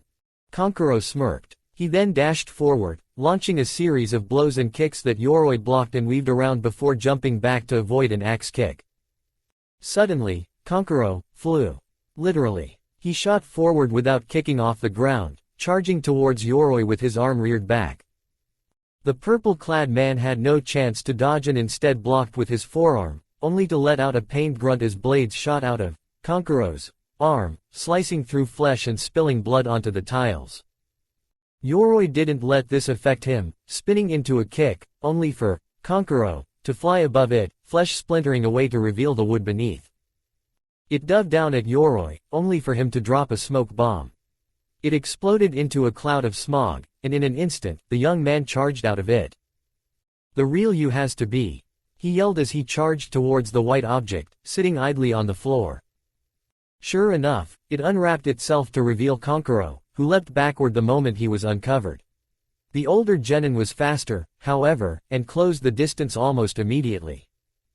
"I've got you now," Yoroi yelled as he grasped at Kankuro, whose eyes went wide. Then he smirked. The instant before Yoroi would have reached him, he burst into smoke to reveal a wooden thing in his place. It was vaguely humanoid, with thin arms and equally thin legs hanging out of a brown cloak. It had 3 eyes, one almost hidden between its spiked brown hair and jagged teeth. "Substitution," Yoroi yelled as the cloud cleared, revealing Kankuro, his hands pointed towards him as his fingers shifted. The newly revealed puppet lunged forward. Yoroi ducked beneath the attack, only for it to suddenly fire kunai from beneath its cloak. He dodged to the side, but it sent volley after volley his way, pushing him away from Kankuro. Then it charged at him. Yoroi readied to dodge, only to suddenly grunt and stumble. "This is poison." "Took it long enough to kick in," Kankuro said with a grin. Weakened and off balance, he was powerless as the puppet reached him and wrapped its arms around him. He struggled weakly as its grip tightened, its arms constricting until he cried out. "That's enough. Yoroi is unable to battle. The winner is Kankuro." "Ah, well, if you say so." Kankuro conceded before his puppet let his opponent go. "A puppet? Huh, never heard of that before," Naruto muttered as he frowned at the Suna Genin. "That's because it's a discipline exclusive to Suna," Kakashi informed him and the others. "They use strings of chakra to manipulate their puppets, and they're always chock full of all sorts of dangerous weapons. And often poisoned, as Kankuro demonstrated." Naruto hummed as the electronic board came to life once again. "Come on," Lee said eagerly, gripping the railing tightly as he looked up at the board. Fu vs. Dosu Kinyuta. "All right, my turn." Fu cheered before she leapt over the railing and ran over to take her spot.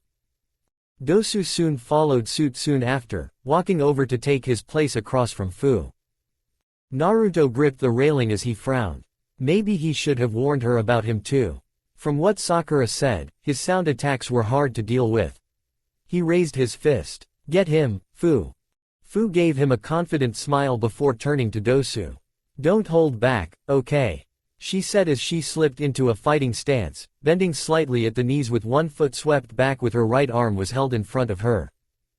"Oh, don't worry about that," Dosu replied as he raised his gauntleted hand. "And begin." Fu vanished, disappeared in a burst of speed and reappeared in the air at Dosu's left side. She swept her arm out at him, only for him to duck underneath. The mint-haired kunoichi twisted her body, planting one hand on the ground and reversed course, lashing out with a kick. Dosu raised his forearm to block and began to lash out with his gauntlet, only for Fu to somersault back onto her feet and kick backward. She crossed half of the arena in a moment before blurring into motion again, jumping from one spot to another. Whoa! Naruto's eyes darted from place to place. She's faster than Bushy Brow.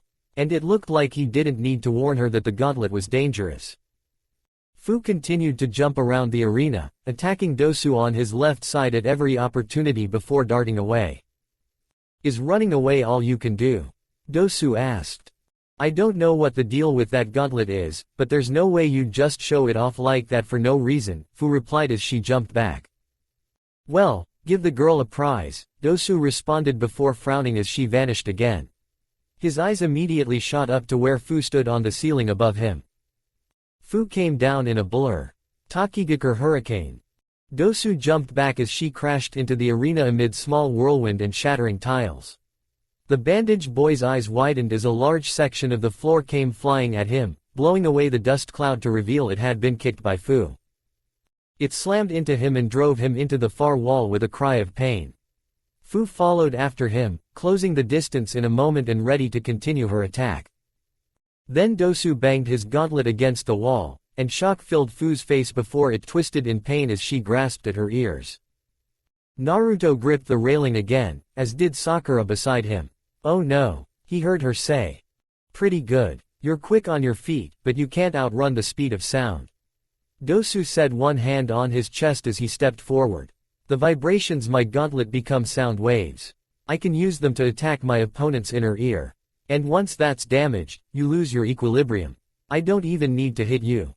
One swipe of my gauntlet, and I've all but won. With that, he ran forward, raising his gauntlet. With one eye screwed shut, Fu kicked herself back, not nearly as fast as she had been, and made a single-hand sign. She inhaled, and sparkling silver powder poured from her mouth, filling the air and shining so bright Naruto winced and averted his eyes. It probably worked like a flash bomb on Dosu and stunned him, as he didn't follow her immediately. Fu drew a kunai with an explosive tag and threw it into the cloud. The sound of steel crashing into stone told everyone it missed, and then Dosu charged out of the cloud, ready to continue his attack. And then the cloud exploded. The whole thing became a massive fireball. The blast sent Dosu flying forward, the fire licking at his back. Fu jumped at him and twisted her body, using the momentum to slam her foot into his head. They both fell to the ground in different directions, landing ungracefully and sliding across the floor until they stopped. But only Fu was still moving. It was hard, that much was obvious, but, with her right hand on her ear and one eye still shut, Fu shakily climbed to her feet. She was unsteady but standing. Thanks for the lesson. Thought I'd return the favor, Fu said with a smile. That's called a dust explosion. Dosu has lost consciousness. Winner, Fu. Fu pumped her fist in the air, only to nearly lose what balance she had and stumble. Great job. Way to go, Fu. Naruto cheered, getting another smile and a thumbs up from the Tan Kunoichi before she started to make her way back to her team, stumbling along the way. Her Jonin-sensei soon came to help, but Naruto couldn't help but frown as his gaze followed her back to her team, who didn't seem to pay much attention to her. Good thing she didn't let Dosu get another move in. If he'd managed to hit her with another sound attack, she'd have been done for. Sakura said. Her teammates don't seem too thrilled. Naruto said. Didn't you say she mentioned that they were thrown together for the exams? Sakura asked, and Naruto nodded. Well, I guess that kinda explains it. They probably barely know each other. Though they're all from Taki, so you'd think they'd show some concern. Tell me about it, he grumbled before turning back to the board as it lit up again. All right, Lee, believe, and your chance will finally come. Guy encouraged, raising one fist in the air. I don't care anymore, Lee replied. Huh, Guy's arm dropped as he raised a brow. I'm sick of getting my hopes up. I don't care, even if I go last. He replied and turned his back to the board. Is he sulking or something? Naruto wondered aloud. Sasuke Uchiha vs Masumi Tsurugi. Looks like I'm up, Sasuke said with a smirk as he stepped away from the wall, his hands in his pockets. Ah, Lee slumped forward. Naruto frowned at him. What's wrong? I thought you didn't care. I thought that if I said that, my fortune would turn around. Lee replied, and he was definitely sulking now. Like maybe I was jinxing myself. Guy rubbed the back of his head. Lee, I don't think it works like that. He then crossed his arms. That sort of thing includes one's thoughts, so. Oh, I see now. So no matter what I said, it wouldn't cover my true desire. I don't think that's the problem here. Naruto thought before turning to his teammate. Good luck, Sasuke. Sakura and I are waiting in the winner's circle for you. Well, you won't have to wait much longer, the Uchiha replied as he made his way down. It wasn't long before he stood across from his opponent, Kabuto's remaining teammate. Like Yoroi, the man wore a mask and had coal eyes behind a pair of glasses. No banter. Just like Naruto expected of Sasuke as the Uchiha stared down his opponent on the arena floor below. Get him, Sasuke. Fu cheered him on. And, begin. Masumi charged at Sasuke as crimson bled into the Uchiha's eyes. The purple-clad man threw a punch at Sasuke. His teammate started to block, but then Naruto saw his eyes widen. Sasuke ducked down at the last moment, letting the attack sail over his head, before aiming a kick at the older Genin's jaw. The purple-clad man tilted his head back, the blow missing him by inches.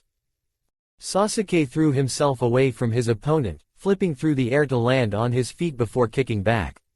He ran through hand seals as his opponent closed the distance. The Uchiha inhaled and breathed out a stream of fireballs. Masumi ducked and weaved through them before leaping to the side to avoid one aimed right at him. What? Masumi's eyes widened. What he'd noticed became apparent a moment later when Sasuke pulled his hands back. The fireballs still in the air broke apart as shuriken hidden within them cut their way out, attached to wires held in Sasuke's hands. Masumi was wrapped up in the wires as the shuriken planted themselves in the ground, held immobile in the air. Winner, Sasuke. The proctor declared. Whoa, nice work, Sasuke. Fu cheered. Well, that was quick. Naruto noted as he watched his teammate loosen his grip, allowing the wires to fall harmlessly to the ground. He then made his way back to their spot while Masumi glared at his feet. As Sasuke rejoined them, Sakura smiled. That was amazing, Sasuke. Naruto grinned. That didn't take long, trying to show off by having the shortest match. Hardly, Sasuke said, his hands in his pockets. Then, he closed his eyes and quietly added, I almost lost that fight. Naruto and Sakura blinked. Huh, the blonde voiced. That guy did something weird with his body. He could somehow loosen his bones and slither like a snake. If I'd blocked that first strike, he would have coiled his arm around mine and then wrapped me up completely. It would have been over if I hadn't seen it coming with my Sharingan. He opened his eyes and looked at the purple-clad man who frowned at the ground as he returned to his place. I came up with that plan on the fly when I realized close-range combat wasn't an option. Huh, that's freaky, Naruto commented, raising a brow at the guy. It wasn't his style, but he could see how useful something like that would be. The board came back to life, running through just 3 names. Come on, pick me. Lee cried as he looked up at the board, one fist raised to his chest, trembling as he bored holes into it with his eyes. Finally, the last match was decided. Kato vs Hinata Hyuga. It didn't choose me. I passed without a match. Lee said, dejected as his arms fell limply at his sides. His unbelieving eyes continued to stare up at the board. Hey, look on the bright side, Naruto said, putting a hand on the green-clad boy's shoulder. You'll get to show your stuff in front of a crowd. And you're the only one here no one's seen in action. Guy nodded, crossing his arms. He's right, Lee. I know this is a disappointment, but this is an advantage. It puts you in a better position than all your rivals, and you'll still have the chance to prove you're a splendid ninja. Guy then gave his student a thumbs up and a sparkling smile. You'll show everyone that hard work is just as good as raw talent in the finals. That seemed to raise Lee's spirit as the thick-browed boy raised a fist in the air. Yes, Guy-sensei.